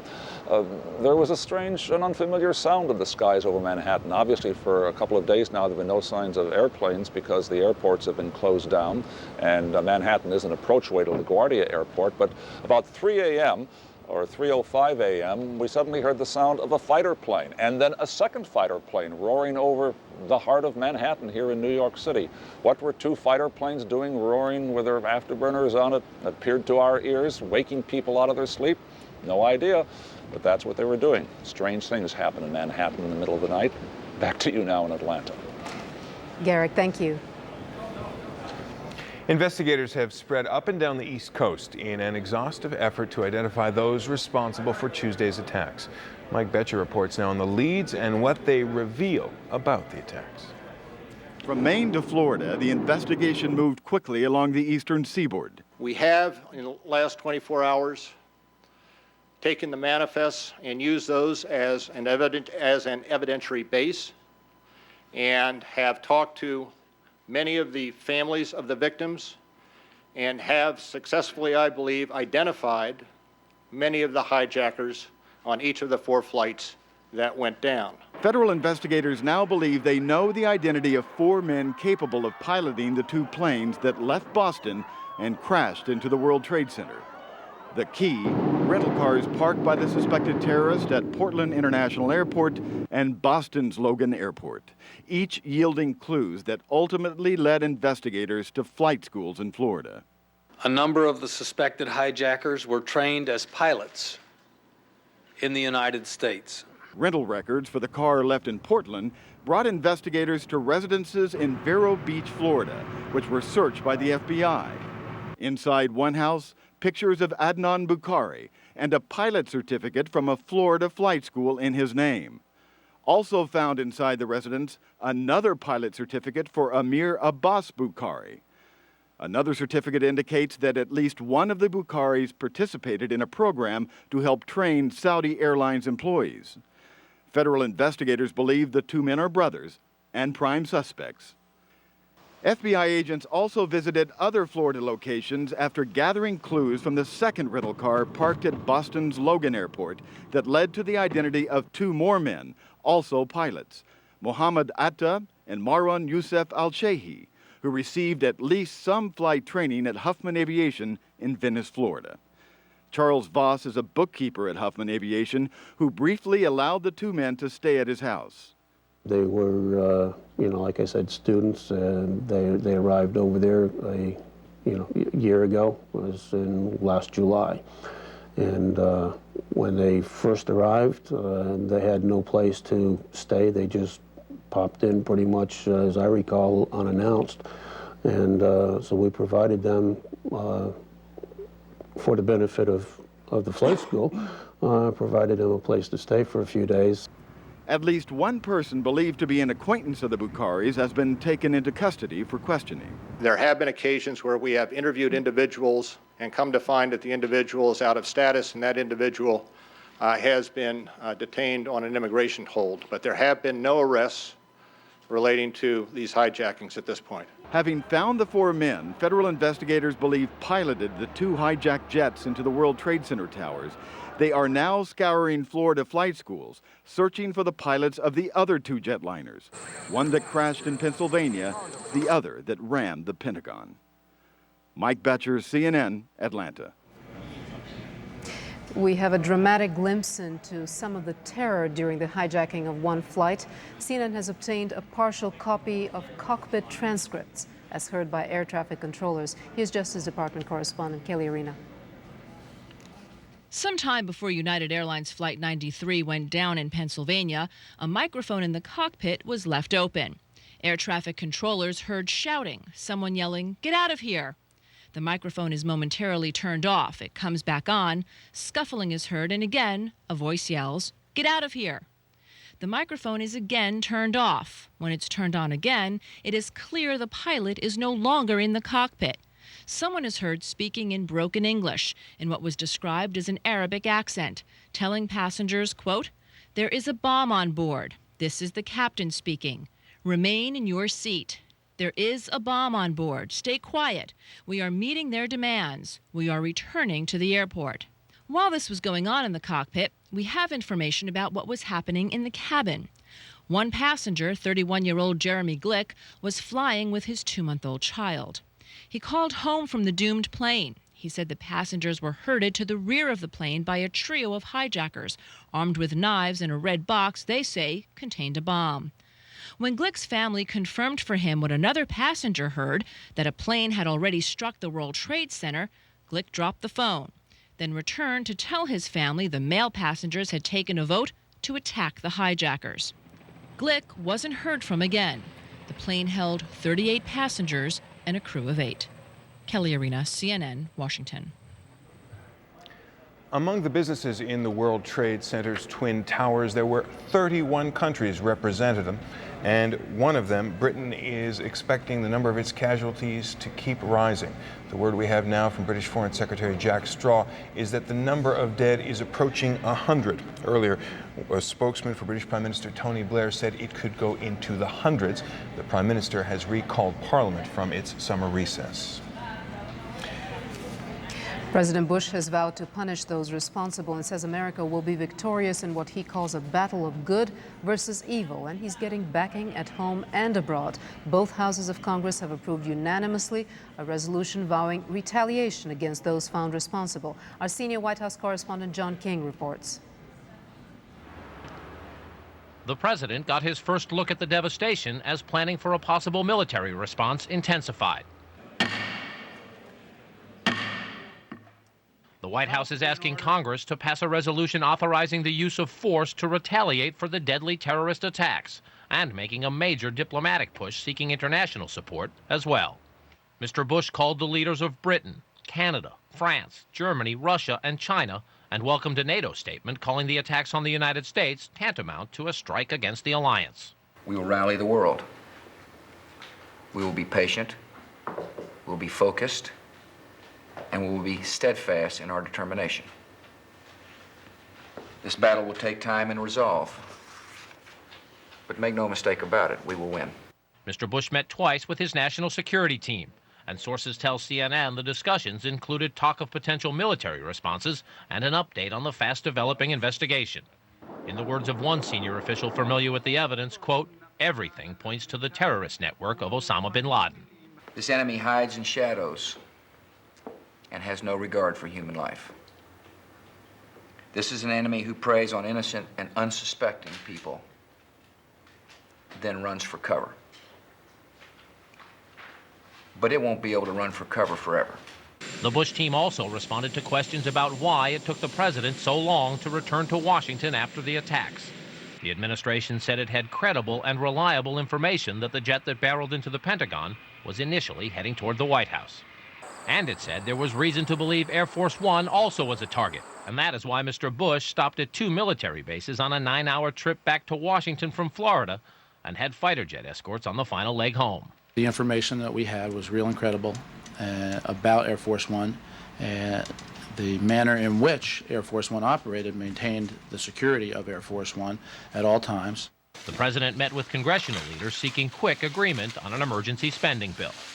And officials report progress in both sets of talks, one aimed at authorizing $20 billion for the recovery and early investigative efforts, the other backing the use of force to retaliate for terrorist strikes Mr. Bush equates to acts of war. John King, CNN, the White House. Defense Secretary Donald Rumsfeld apparently is trying to get U.S. forces ready for combat. In a taped message to America's soldiers, the defense chief said that much more will be expected of them in weeks and months to come. Mark Potter joins us now from the Pentagon with the latest there. Mark? Well, good morning, Jonathan. There are a lot of activities on the part of the U.S. military right now, and some of them are being witnessed by the citizens of this country. There are a number of aspects that we can actually see with our own eyes. U.S. officials have dispatched a number of aircraft carriers and ships along the and warships along the east and west coast of this country, where they are in what is being described as a defensive posture. Now, on the east coast, from the U.S. Atlantic Fleet in Norfolk, there are 2 carriers and 5 warships in place. According to the Navy, they are there to contribute to the air defense of Washington, D.C. and New York City. The carriers are the John F. Kennedy and the George Washington. Also activated, we just received this news, the USNS Comfort, a hospital ship based in Baltimore. It is sailing for New York and is expected to arrive there Friday. On the west coast, another carrier, the USS John C. Stennis, deployed from San Diego. It and 14 other ships are patrolling along the west coast and along Hawaii. Now, something that people may not be aware of right now, the U.S. military is in control of all airspace over the United States. Civilian planes are grounded, domestic and international planes grounded right now. The only planes in the sky belong to the U.S. military. And so citizens in a number of cities, including here in Washington and certainly in New York, have been seeing fighter jets flying overhead on combat air patrol. We are told that control is expected to return to the civilian agency, the Federal Aviation Administration, sometime later today. Now, here in Washington and New York, again, citizens have also watched the deployment of the National Guard.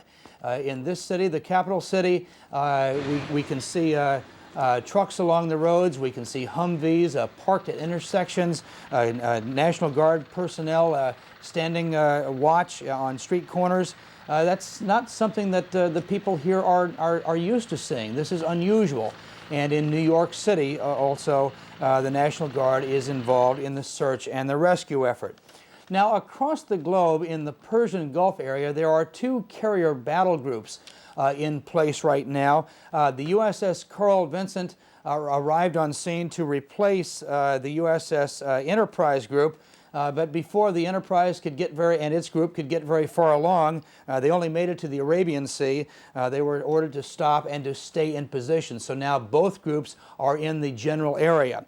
With those two groups there are some 30 warships in place supporting those two carriers, also about 150 aircraft.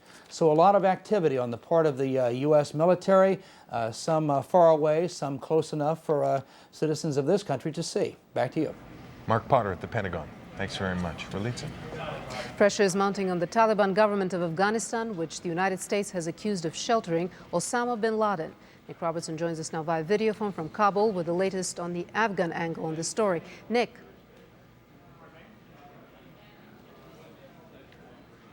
For relief for this morning, 3 United Nations planes took off from Kabul airport bound for Pakistan.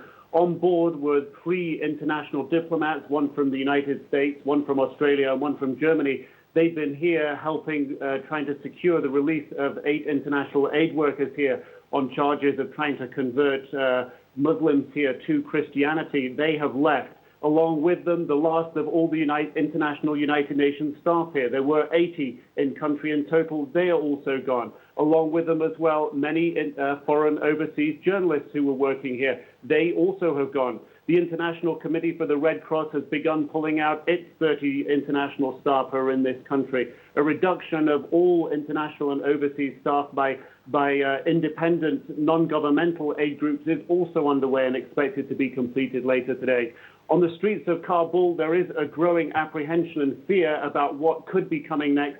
People here have been listening to the radio, the Taliban radio here, and on that radio station there have been reports about what's been going on in the United States. People on the streets here also, like their government, condemning the terrorism, offering their sympathies, but very concerned about the possibility that they could be involved in retribution attacks on Afghanistan.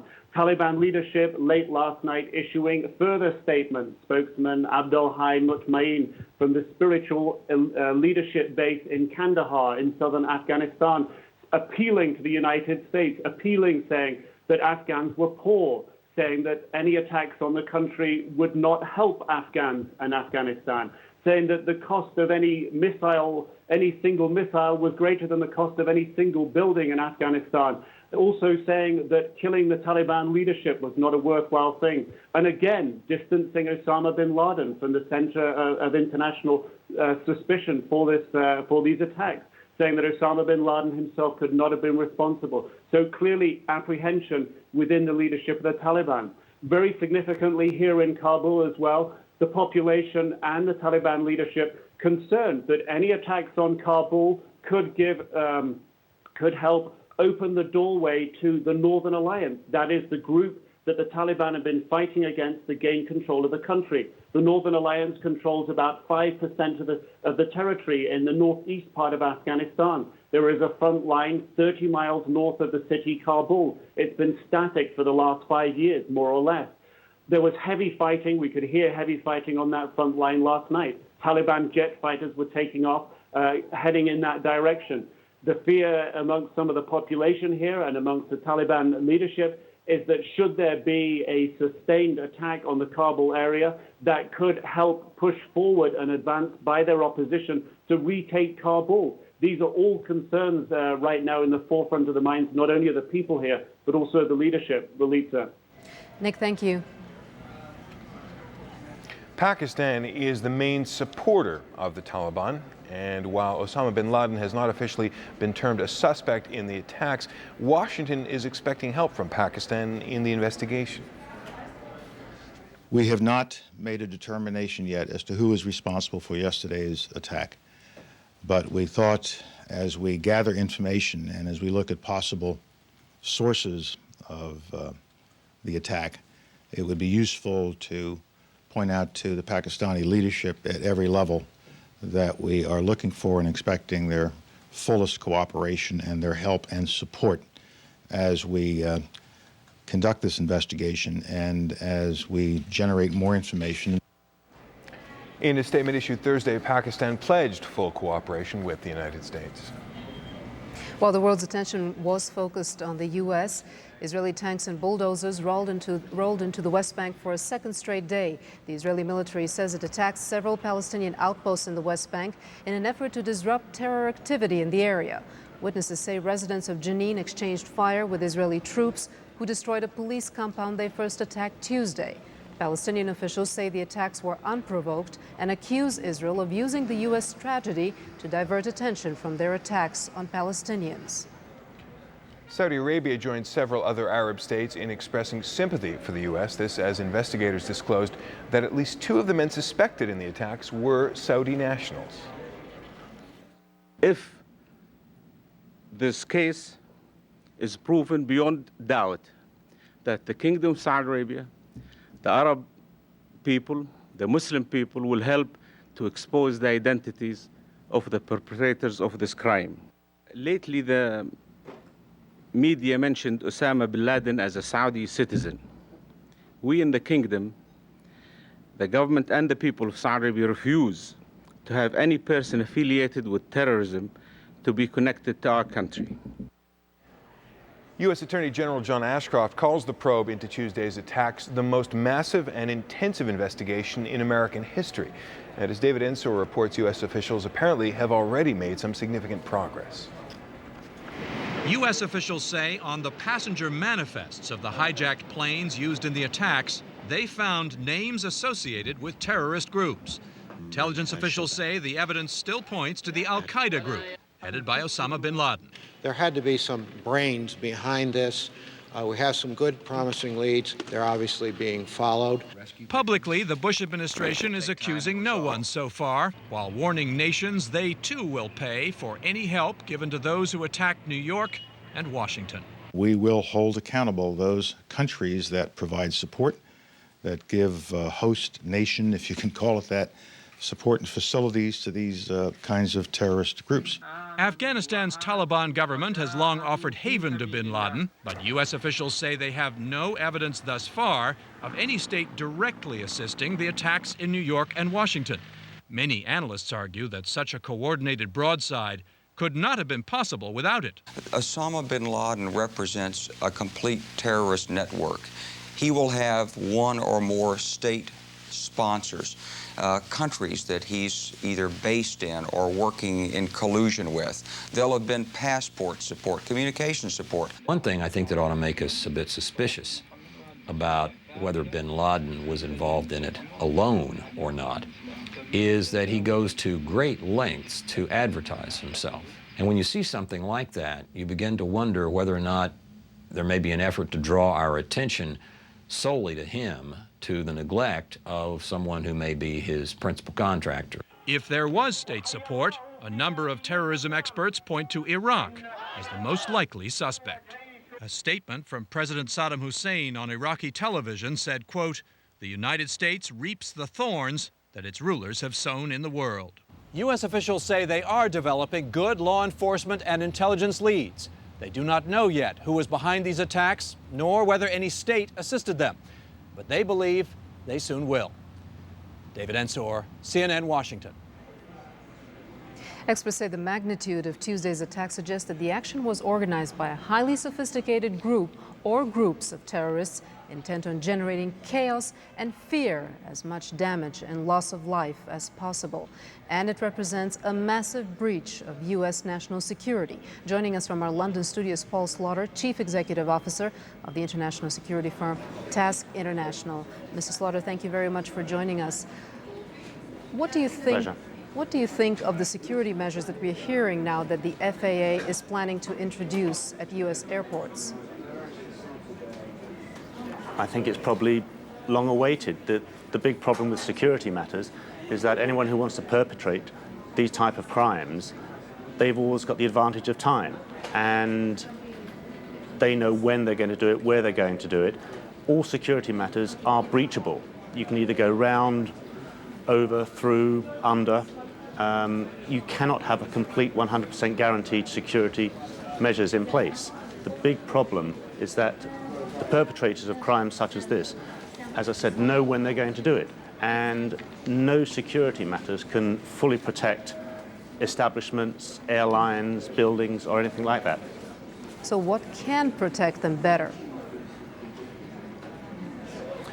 Obviously, increased security matters, and you just have to try and make places like that a harder target to attack.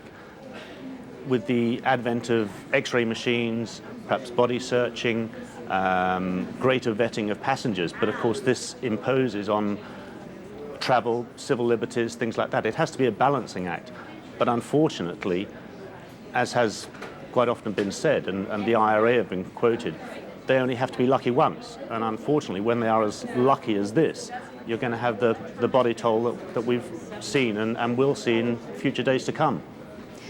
Mr. Slaughter, what about the cockpit, making it very difficult to breach the cockpit door and get inside and hijack a plane? That's one measure, but of course you have to take into account the human factor. And obviously when the terrorists got on board and probably started attacking the stewardesses or passengers with the knives they had on board, it takes a very determined, logical flight crew not to open the door when they're hearing screaming, pandemonium, panicking within the cabin itself. And for the pilot or co-pilot or engineer not to open the door to try and find out what's happening is a very, very difficult thing to do. I don't believe you can criticize them for trying to find out what's happening behind them. Perhaps we need to have cameras installed on aircraft so the pilot can see what's going on behind him.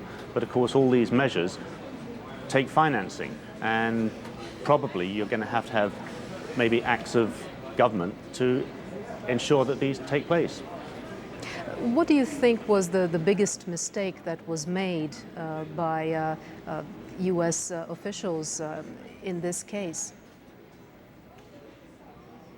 I think that's very difficult to say. It's the big problem is that you have to balance security measures with civil liberties and also with people traveling all over the world. If you have a complete security package, excuse me, you're not going to have people traveling because they won't want to. Obviously, allowing these people onto the aircraft with whatever weapons they had, and all we've heard is that they had knives. Well, you can do as much damage with a 3-inch blade as you can with a 6-9-inch blade. And it's quite easy to get those on board aircraft. I mean, knives now can be secreted in belt buckles, in pens that work, and all they have to do is to grab hold of a stewardess or a passenger, stab them in the right place, and you're going to have copious quantities of blood all over the place, which instills panic in people. Mrs. Slaughter, thank you very much. Okay.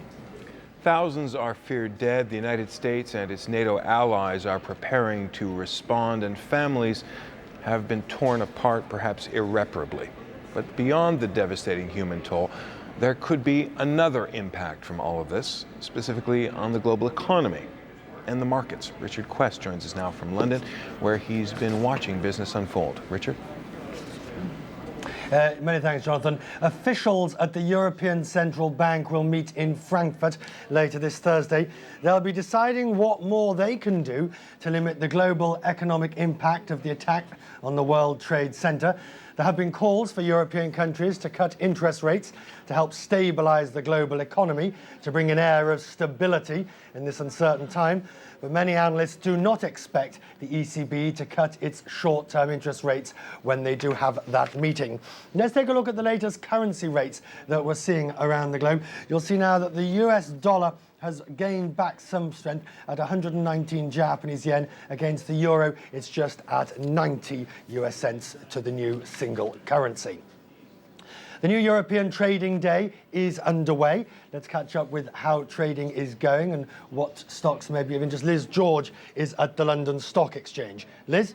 Richard, thanks very much indeed. Notwithstanding the feelings here very much of shock and distress at what happened in New York, there is a feeling of wanting to conduct business as usual and really getting on with trading. Although, of course, volumes are very, very light and trading is extremely muted. Now, we saw a very volatile day on the markets yesterday. I was talking to Jeremy Stretch of the Bank of Canada earlier on, and he was saying people really didn't have any idea where to price things. And that's why we were seeing such huge leaps around in the markets and such enormous volatility. And really today, day is likely to be very much more of the same. The markets are open, and this is where they've opened at, all of them trading slightly lower today. Towards the end of the day yesterday, we began to recover some of those dramatic losses, but now they're beginning to fall off again. Everyone really now looking towards the US, hoping that the US will open and also give some direction, but of course being very aware that once the US does open for trade on the equity markets, there may be some dramatic reaction there, a big sell-off going on there until things calm out, and people saying really it's going to be about 4 weeks before we begin to see any calms return. Let me just show you one or two individual stocks. Of course, it was the consumer cyclicals which saw a very big sell-off. Companies like British Airways. British Airways losing around about $9 million a day from its planes being grounded. It's down 7.21%. The insurers, of course, which have risk over in the US, saw a very big sell-off yesterday. Today, they're beginning to come back a little bit. Allianz, Europe's largest insurer, up 1.65% in the early market. And LVMH, the consumer luxury goods company, also selling off today, worrying about what impact this is going to have on the US consumer. Richard. Liz George at the London Stock Exchange. Gold and oil have been much in the news. Let's catch up with how those have traded, starting with gold, where the price is now at around $278 an ounce. It's reversed some of the gains that were seen in the initial panic after the attack. Now markets starting to calm down somewhat. And Brent crude at around $28 an ounce. Again, prices starting to come back as people realise that supply will be maintained. Over now to Maggie Lake in New York to bring us up to date with events on financial markets and what we can look forward to there. Maggie? Richard, of course, the stock markets will not be trading today. That gives us all time to contemplate the events. And of course, the task of picking up the pieces now lies ahead. Companies are grappling with how they will cope in the wake of the attack. Among the hardest hit will be the airline industry. For the first time in history, all commercial air travel in the United States was suspended Tuesday. Airports were again closed Wednesday, and service will be limited at best later today, which is, of course, Thursday morning. The effect of the disruption is staggering. The airline industry generates about $90 to $100 billion in revenues. About 4,000 planes fly a day domestically. While flights are grounded, the losses work out to about $250 million a day. Experts say even when airports reopen, security measures are likely to mean it is many months before air travel is back up to speed. Because of that, analysts say the industry very well may exceed the $2 billion loss suffered the year of the Gulf War. Now, we've already seen Midway Airlines, which has been struggling financially, say they have suspended all operations and have laid off 1,700 people immediately. And it is not just U.S. airlines. Asian carriers are seeing their losses mount as more and more flights to the U.S. are canceled. Europe certainly will be affected as well. And it's not just airlines. The entertainment, hotel, and restaurant industries are all considered vulnerable. As we will see, this event will be felt for months to come. Jonathan, back to you. Maggie, thanks very much. The markets, the air travel system in the United States, and above all, the victims. We want to remind you that for more information on the attacks and the aftermath, please consult our internet site. We have complete information, including the latest reports from the United States and around the world, photo galleries, video and maps, and you'll find it at CNN.com. The disruption caused by the attacks has affected a number of events. The United Nations has postponed a World Children's Summit in New York City next week. A question mark hangs over the scheduled World Bank IMF meeting in Washington. And Sweden has canceled a weekend summit of 14 heads of state. Sports have also been affected. Major League Baseball games were canceled Wednesday and will be Thursday as well. While in Europe, UEFA Cup football matches were called off as a sign of respect. Doubts also hang over the Ryder Cup, which is scheduled to get underway in England at the end of the month. Several golfers advocate that the event be postponed. And for the most part, the U.S. government was open for business Wednesday. As Brooks Jackson tells us, for many government agencies, it was hardly business as usual. The mail was moving on the day after, but more slowly. Planes were still grounded. The Postal Service scrambled to ship more mail by truck and train.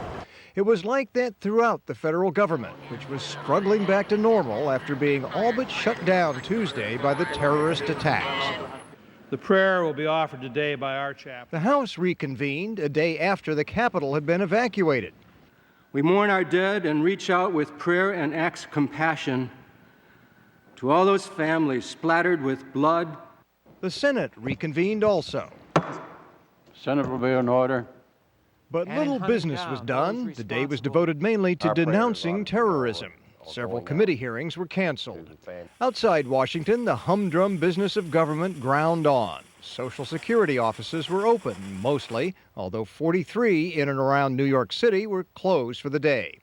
Federal storm trackers kept tab on Hurricane Erin in the Atlantic and Tropical Storm Felix, neither a threat to U.S. shores. Agriculture Department officials continue to monitor western wildfires. 2 new fires, 2 old ones contained. A light day. Good thing because 2 teams were sent to deal with the unnatural flames in New York and Washington. In Washington, where federal workers had been sent home the day before, about half showed up for work at the Department of Transportation, a typical agency. Many parents stayed home because schools were still closed. In the midst of all this, the Postal Service announced it would seek a 3-cent increase in the price of a first-class postage stamp. Big news in normal times, which these are not. Brooks Jackson, CNN, Washington. The International Space Station's 3-man crew caught a frightening view of the destruction. Smoke from the World Trade Center clearly visible from the space station more than 200 miles in orbit. As the station passed over North America, the crew commander used a camcorder to film the aftermath. We could see New York City and the smoke from the fires. Our prayers and thoughts go out to all the people there, and just wanted the folks in New York to know that their city still looks very beautiful from space. I know it's very difficult for everybody in America right now. In New York City itself, the damage was, of course, much closer at hand. People are still at work through the night trying to find the people and help them, if they can, affected. We return now to New York City and CNN's Garrick Utley. Garrick? Jonathan, of course, the work is continuing here, but there's something that we've been hearing in our reports this evening, early morning hours, East Coast time, and in fact, we've heard it really since the attacks on Tuesday morning. That is a new sense of fear, of anxiety, of vulnerability about Americans, not just around the Pentagon or here in New York, but indeed across the country.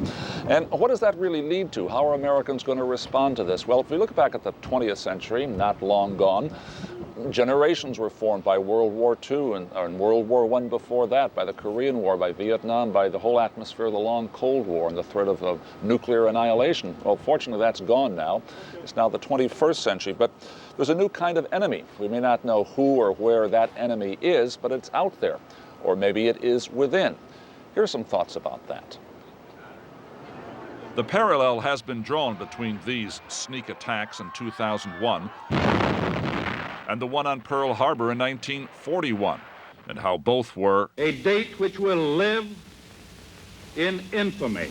Except that 60 years ago, President Roosevelt and the nation knew who the enemy was. And since the enemy in Asia and Europe in World War II wasn't hiding, the full weight of American power could be mobilized to achieve victory. Half a century later, the United States could do it again against an enemy who couldn't hide. But now the face of the enemy is invisible, if not as terror and destruction. And we discover the advantage an enemy has who can choose the time, place, and weapons of war. That is what happened in Vietnam, where superior American military strength was inferior to the tactics of a largely invisible enemy and its willingness to take casualties. And the enemy is not always found in war. One of the greatest tests to face Americans was the Great Depression. Americans were fearful about their future in 1933 when Franklin Roosevelt warned that the invisible enemy was within. Let me assert my firm belief that the only thing we have to fear is fear itself. Nameless, unreasoning, unjustified terror, which paralyzes needed effort to convert retreat into advance. And advancing is where we are right now in the United States, not just in the rescue efforts or the investigation to find out who was responsible, but also in recognizing that the very fear of terrorism can become the enemy. And perhaps it's not really that surprising that facing the devil we know is easier, as the old proverb goes, than facing the one we don't know, who today appears to be a terrorist. Jonathan? Garrick Utley, thanks very much. Relita? Commercial air travel has resumed in the United States, but only on a very limited basis. Authorities decided to clear some flights so stranded passengers would be allowed to return home. But Transportation Secretary Norman Mineta says the general ground stop should continue until airports are able to implement new security measures. Officials want to implement a total ban on knives, including plastic ones. Only butter knives will be allowed for in-flight meals. There will be no more curbside check-in or check-ins at sites away from the airport. Only ticketed passengers will be allowed past airport metal detectors. The government wants to set higher standards for airport security personnel and put more federal air marshals on duty at large airports. Another aspect to all of this, the rescue and assistance effort. Medical officials say massive voluntary donations have provided enough blood for the victims of the attacks, but blood can only be stored for 42 days and more may be needed in 2 to 8 weeks' time. If you're willing to donate blood, please contact the Red Cross, the number 1-800-HELP-NOW. Images of horror, of devastation, of grief are affecting people around the world.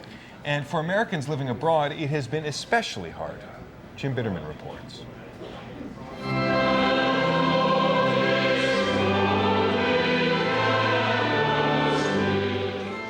4,000 miles and an ocean away, worshippers in these distant pews were in no less shock than if they had been looking on from the streets of Lower Manhattan.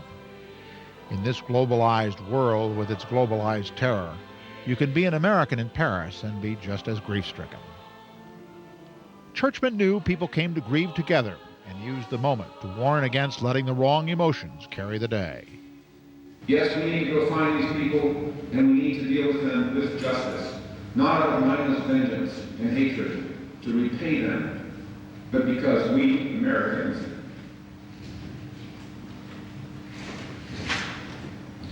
we don't live like that. In the end, it was more than just the shared empathy Americans do. Those whose lives led them to Paris are often exactly the sort of people who know New York, who know Washington, and fear for friends left behind. Expatriated, but still patriots, some of whom believe their homeland has been too disengaged from world affairs. I really hope that it brings us out of isolation. You cannot make peace worldwide. You cannot have peoples living together if they don't communicate. And the only way to do that is to come out of isolation and work together. The priest at the Episcopal Cathedral here remembered the words of Douglas MacArthur at the end of World War II. If we will not devise a more equitable system than war, the general said, Armageddon will be at our doors.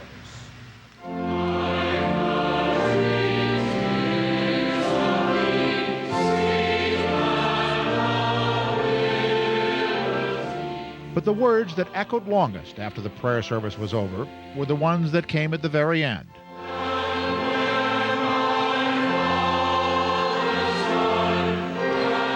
Words most in the church had learned from childhood, but in a now and forever less innocent world, words whose meaning will never be quite the same.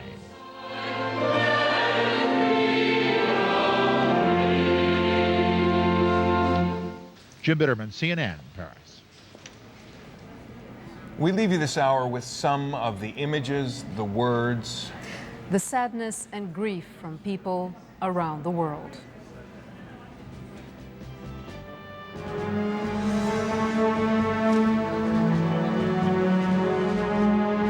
I can only say that all those who have lost their lives, and indeed those who are related and have loved ones who've lost their lives, are very much in my thoughts and prayers.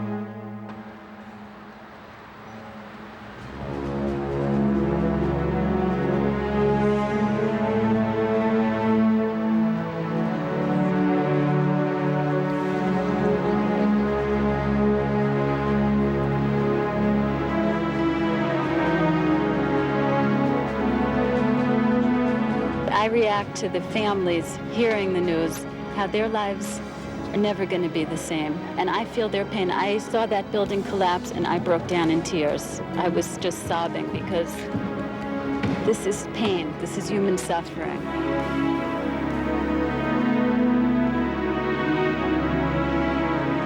We are here to lay some wreaths, some flowers, and to also show our sympathy in action so that the American people understand the Palestinians are not their enemy.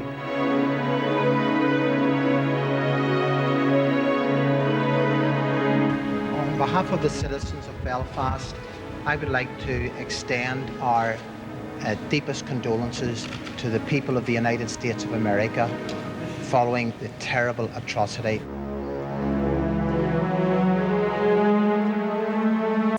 This is the House side. With the camera quickly panned over to the other side of the Capitol. There aren't that many people coming. Well, now we see a few more coming out. Dana, what about security measures at the Capitol? How much have they been stepped up since Tuesday morning? They have been stepped up quite a bit. Certainly on Wednesday, there was a wider perimeter around the Capitol. Instead of checking our IDs and our parking passes right at the gates of the Capitol, or at least right at the entrance to the Capitol parking, it was about a 2 or 3 block perimeter around the Capitol that they were checking IDs. Today it was a little bit more kind of business as usual. They just checked all of our IDs as we were coming into the Capitol, but there has been certainly a more visible presence of security, and there haven't been any regular Capitol tours around today. All right, so Dana Bash reporting the Senate side, and now we're looking at the House side of the United States Capitol being evidently being evacuated as well. Our correspondent, congressional correspondent Jonathan Karl is on the phone now with us. Jonathan, what have you learned? Well, I'm standing literally about 10 feet away from Senator Daschle, the Senate leader, who is conferring with John McCain and John Kerry and Patrick Leahy.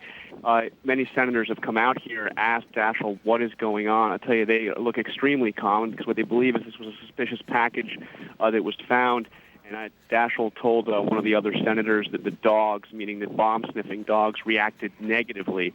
In other words, that it did not contain a bomb. But one of the Capitol Hill police came over to Daschle a little while ago and said this would take about 15 minutes to clear and to make sure the situation is under control. But a state of real calm out here behind the Capitol. You know, senators conferring, waiting to be able to go back in.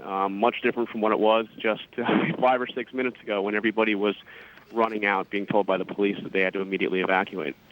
Well, we certainly don't want to minimize any threat in this atmosphere that we're in after Tuesday morning. Everything has to be taken seriously. But having said that, yesterday, there have been a series of hoaxes, threats. A number of places have been evacuated. As I said, American University here in Washington completely evacuated earlier today. Kate Snow, you're joining us now on the telephone. Tell us where you are, congressional correspondent. Yeah, Judy, I'm actually next to the camera, the shot that you're looking at. I'm actually standing right next to that camera. These are members of the House that you see coming down the steps. We don't have a great shot here, but the House of Representatives, they have all been inside receiving an intelligence briefing. I also see pages, a lot of pages. These are young people who work in the Congress coming down the steps. Now, the Senate had been evacuated first, we understand, and based on John Karl's reporting, that was because of some sort of suspicious package. All this is very preliminary. The House had not been evacuated, but based on what I'm seeing right now, it looks like they are now evacuating the House of Representatives. Judy, very little information about why.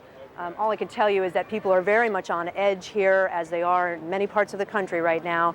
And when someone says the word evacuation, I think that's why you see some people moving rather quickly. That's Judy? right. They take it seriously. And as we're sitting here, you have to think what is going on in the minds and the operations of these security people, because if they are receiving a number of threats, which one has to assume they are all the time, they've got to be able to distinguish between what's real and what isn't.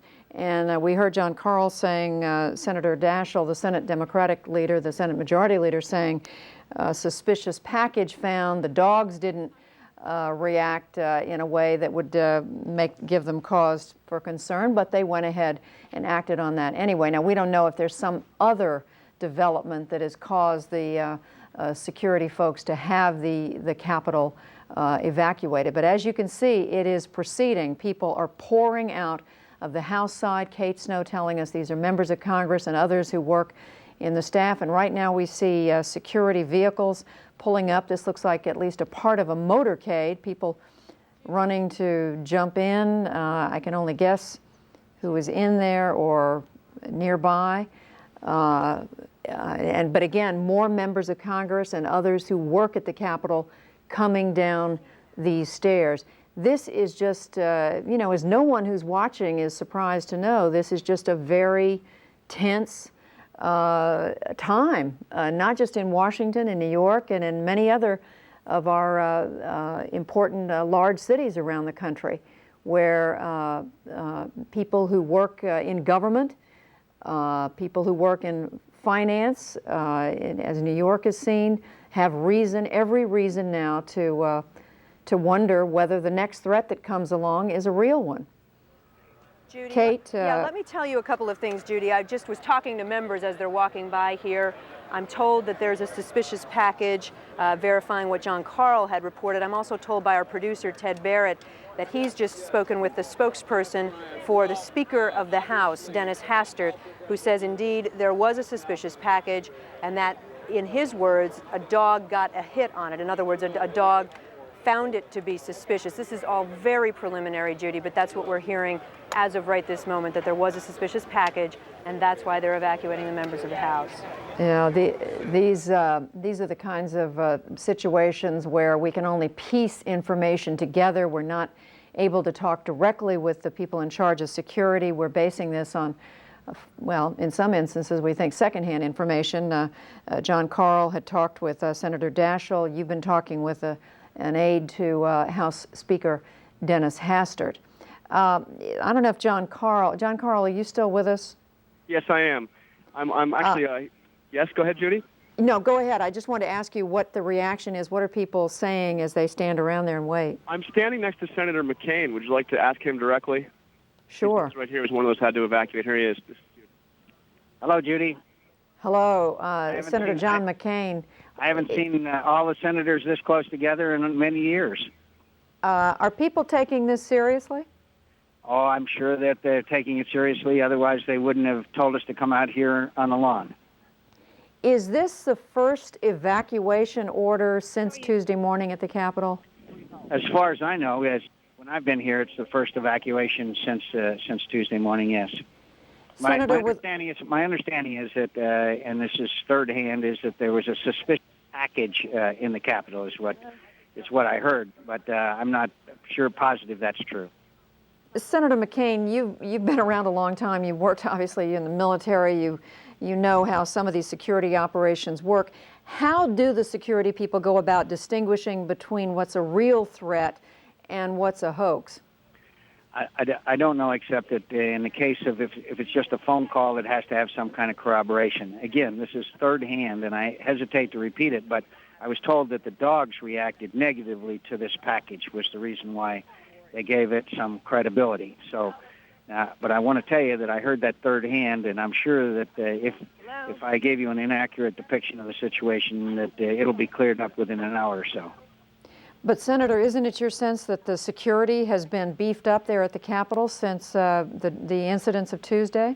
Oh, absolutely. The security has been beefed up, and I think it's very appropriate that that be the case. All right, Senator John McCain. All right, I'm going to give you back to your crack correspondent here, okay? All right, Senator John McCain answering some questions for us, borrowing the telephone of our correspondent, Jonathan Carl. Jeff Greenfield, who is our CNN senior analyst in New York City, is with us now. Jeff? Judy, this is one of the costs of what happened Tuesday, and it's one of the costs that is going to roll through this country for an indeterminate number of times. The purpose of terrorism is to terrorize, is to make us insecure. What we've seen the last 2 days is the secondary fallout from the horror that's a couple of miles over my shoulder. We've had the Empire State Building evacuated. We've had Penn Station evacuated. There's every reason to think that malicious or stupid or deranged people will be calling in threats on everything from airlines to trains to public buildings. You remember Inauguration Day, how upset some of us were that people going onto the Mall to hear the speech of the new president were screened for the first time in American history, I believe. And one of the things that is going on is that the attack on the World Trade Center has ruffled through the entire country and made insecurity a way of life. And we don't know how long this is going to go on. That's right, Jeff. I mean, we have seen in the last few days untold numbers of buildings evacuated in Washington and in New York. I've been saying just today, I was told that at one point they were in New York, they were going to evacuate LaGuardia Airport. Now, I don't know if that was actually carried out. And it's beyond that, Judy. You know, it's things like the waiter at a restaurant saying, my wife just called, they found a bomb in the Brooklyn Macy's. No, they didn't. But those are the kinds of stories that ripple through neighborhoods and ripple through communities and make everybody on edge. And it's one of the things, I believe, that terrorists try to do when they strike at targets like they did here in New York. I mean, give me one small example. The voting machines in New York are all in every school and apartment building. They're shuttered. That was supposed to happen on Tuesday. That's the way we decide things. But that's been postponed. You know, you can't use a credit card in a lot of shops and restaurants. And you got a tiny indication of the financial fallout. And we always look, of course, for understandable reasons, at the major, unimaginable horrors. Sometimes it's these little things that indicate just how deeply this act has struck. No question about it. And Jeff, Capitol Police now confirming that both sides of the Capitol, if you will, both houses of the Capitol, both the Senate, which we first had word of from our producer Dana Bash, and then the House.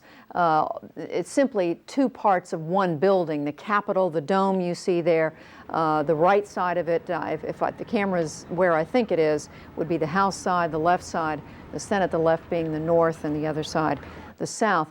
But you can only imagine what is going on in the minds of these security authorities as they try to figure out what's a real threat and what's one that we can just discard and not worry about. That's exactly the point. It is that every crank phone call now has the credibility of the biggest horror that has ever been visited on the mainland of the United States behind it. And who can blame them for taking seriously what they would have dismissed or handled with a grain of salt 72 hours ago? This is one of the many prices we are going to be paying for what has happened here. All right, now we want to go to our congressional correspondent, Kate Snow, who's talking with one of the Democratic leaders in the House. Kate. Judy, this is the second-ranking Democrat in the House, David Bonner, Democrat from Michigan. The man who's clearly very calm right now. Tell me what you know about what's happened here. Well, we were on the House floor and we're getting an intelligence briefing by the intelligence community, and the House floor was filled with members of the House, and I was told by a staff that there had been some evacuation in the Senate, and so I grabbed Bob Menendez, who was sitting next to me, and we rushed downstairs to see what was going on through the Sergeant-at-Arms office.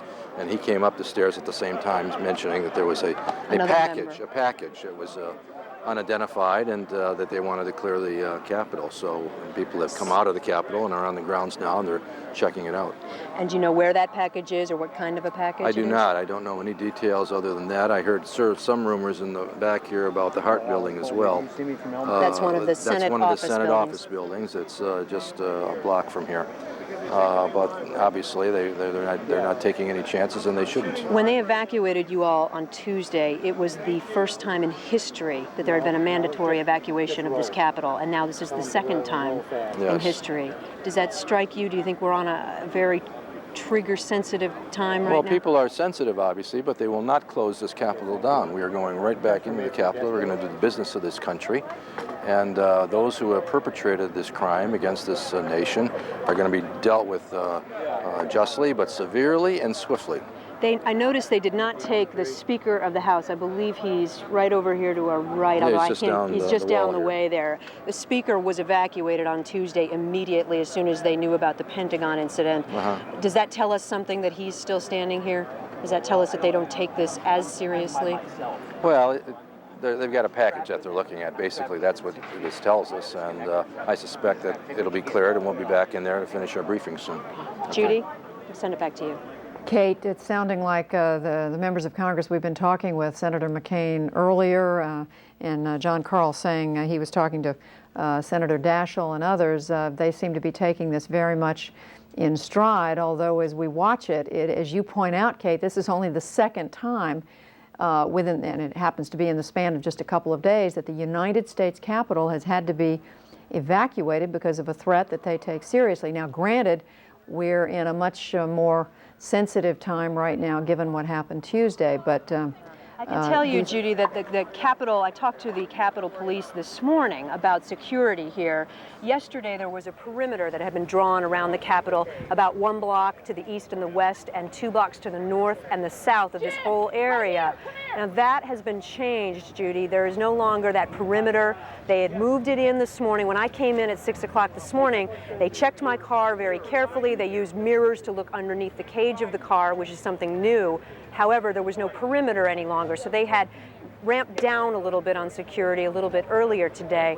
That's what I can tell you, but that is more than they usually would do. Judy? Kate, what are the restrictions? Who can actually come on the grounds of the Capitol and go into the building now? I mean, I know that tourists go in there, reporters go in. Who can get in and out? I don't have my pass on me right now, but there is a press pass that I carry with me at all times that shows these guards that I'm legitimate and that I work here and that I can bring my car in. I also have a tag on my car. That's typical. All of the members have press identification. They have buttons that they wear. All the staff have identification. Those are the people that can come into the buildings. Now, normally, Judy, tourists can also come into this area. Normally, they can also go into the building. Today, that has not been exactly the case. I think they've been allowing tourists in escorted. They've not been doing tours of the Capitol. So it's been a little bit more secure than normal. On a normal day, if you're a tourist, you have to go through magnometers, you have to go through detectors to make sure you don't have any weapons. There's quite a bit of security here on a day-to-day basis. Right now, it's a little bit more than it normally would be, but less than it was 2 days ago. Judy? All right, Kate Snow at the Capitol, where members of Congress evacuated, everyone else in the Capitol evacuated because of a threat, a suspicious package. At the White House, also increased security in the aftermath of Tuesday. Let's go there now, and our senior White House correspondent, John King. John. Judy, increased security, and what most Americans certainly will see is some dramatic steps, just in case, the White House is saying, but dramatic steps nonetheless. We have been told repeatedly in recent days about the increased security around the White House. We are now told that Vice President Dick Cheney was taken from the White House complex earlier today and ushered up to Camp David, the president's retreat in the mountains in Maryland, a very secure area. That, we are told, to get a good distance between the president and the vice president because of what sources describe as yet another threat on the White House grounds. We reported earlier today that they had extended the security perimeter again outside of the White House. Obviously, they have not evacuated the White House. We are still here, as is the President of the United States and his senior staff. But we are told, as a precaution, they decided they did not want the president and the vice president together on the White House grounds, so the vice president was moved up to Camp David. We are also told that there are plans for the president himself to go to Camp David this weekend, where the vice president will be as well. So the president and vice president will be together later. Judy, go ahead. John, the question is, if there's a threat, why wouldn't they put the president at Camp David and leave the vice president at the White House if the threat is at the White House? Well, Judy, they don't want to answer all of our questions about this, obviously, because of the security measures involved and the fact that we are all still here, that they have not evacuated the president, not evacuated the senior staff, would obviously lead us to believe that they do not view this as an immediate and perhaps not as an overly credible threat, should I say. But just as you see the evacuation of the Capitol, just as we have seen extraordinary measures around the White House in recent days, they have no choice, they say, but to take these things seriously and to take some steps in response to them. I would also note, and I don't want to go too far here because we know some things we don't want to tell our viewers because some of our viewers might be of ill intent. There are facilities here on the White House grounds, if necessary, in which the president would be safe, at least they believe he would be safe, from a nuclear attack. So there are places here on the grounds of the White House where they could take the president if necessary, and indeed where the vice president, when the president was out of town the other day, did indeed go to a command and control bunker that is believed to be nuclear proof here on the White House grounds. Seems ominous to be talking about these things, but this is the circumstances we find ourselves in the 60 hours since these deadly terrorist attacks. Again, the White House saying this was a precaution, but the vice president has been moved to Camp David. Indeed, look at what these terrorists have wrought, not just the World Trade Center, not just the Pentagon and Pennsylvania, but look at what it has meant in terms of shaking up the nation's capital. Now back to Atlanta, Bill and Joey. Judy, thank you. Many people said we're going to wake up to a new America on Wednesday morning after the attacks on Tuesday, and I think this is a reverberation of that, echoing what Jeff was saying about different threats being called, and all of which has been bogus to this point, and we don't mean to underscore what's happening. or diminish what's happening in the Capitol. Jitteriness. Yeah. And if you think back 5 years ago, Joey, here in the city of Atlanta in July of '96 when the Olympic Park bombing took place across the street here, that Saturday, it happened on a Friday night, that Saturday and Sunday, there were threats all over the city of Atlanta. Shopping malls and our subway stops here in town and shopping malls downtown all turned out to be just that. Unfortunately, there are people who would like to take advantage of the worst of situations. On, though, the level of concern, and a still developing story at this hour, the closure of the New York airport. So this is a ground stop at the New York airports because of concerns about some FBI activity today. Patty Davis is following that part of the story now, and she joins us now from Washington again. Patty. Hello, Joey. Well, the FAA has ordered a ground stop at all 3 airports. That's New York, LaGuardia, and Newark in the New York area. They're saying that is due to FBI activity. Now, what that means, a ground stop meaning that flights are not allowed to take off at those airports. Also, flights that are scheduled to come into those airports not allowed to take off from their originating points. Now, the FAA says on a call just a moment ago that there apparently have been arrests, and we're trying to confirm that. Earlier today, LaGuardia Terminal, the central terminal building, was evacuated due to a scare. A man, according to the Port Authority of New York, made what was interpreted as a threat about a device in his bag. That turned out to be unfounded, but that person was arrested. Now, this apparently involves different FBI activity, different incidents. We don't know exactly what the scope of those incidents are at this point, but there is a ground stop now in place at the 3 New York airports. Joey? CNN's Patty Davis for us in Washington again. So there are 2 developing stories at this hour that we're watching quite closely. What Patty was talking about, the ground stops at the airports, all 3 of the big airports there in New York, as well as the situation in the Capitol. Yeah, watching the Capitol, Judy Woodruff informing us both houses of Congress have been evacuated. These are your congressmen and women standing on the lawn outside the Capitol building. The Senate and the House have been evacuated. We will follow this after a bomb threat was issued there. Some reports that a suspicious package was picked up and a dog had what's called a positive hit on that. In other words, the dog sniffed the possibility that that package could be more than just an empty package there on Capitol Hill. We will watch that. Any developments we see here, certainly we will bring you the very latest as we get it. Of course, the terror strikes in Washington at the seat of the nation's political and military power, as well, of course, in New York at the seat of the nation's, the world's financial power, and that is really causing some ripple effects through the financial community. We do know the stock market scheduled to open now Monday morning, 9:30 a.m. East Coast time, and for more on that, here's Lou Dobbs back in Manhattan. Lou? Bill Joy, thank you. Good evening, everyone. And as we begin tonight, we want to tell you that the 3 New York airports, less than 8 hours after having been opened, have now been closed at the order of federal authorities. We are told that arrests have been made at JFK Airport, the international airport here in New York. We have no further information about who the arresting authorities were or who has been arrested, but we, of course, here at CNN will be bringing that to you as soon as we learn the details. And, of course, the U.S. Capitol has been evacuated, as we have now been reporting, the Vice President being moved to Camp David as a precaution, and we will keep you fully informed on those developments as well. 30 blocks behind me, the devastation that was the World Trade Center. Rescue workers now into the 2nd day of their efforts, working relentlessly to free whoever is buried there, alive or dead, from the debris. Their grim search for survivors goes on. Just 2 blocks away from there, leaders from all of the various stock exchanges and the brokerage houses met today. They decided to reopen the markets Monday morning, 9:30. The 4-day closure is, by the way, the longest closure of the New York Stock Exchange since the Great Depression. And those stocks, of course, traded on the exchanges by people, sadly, some of those people no longer with us. Reopening those markets as soon as it is safe and it is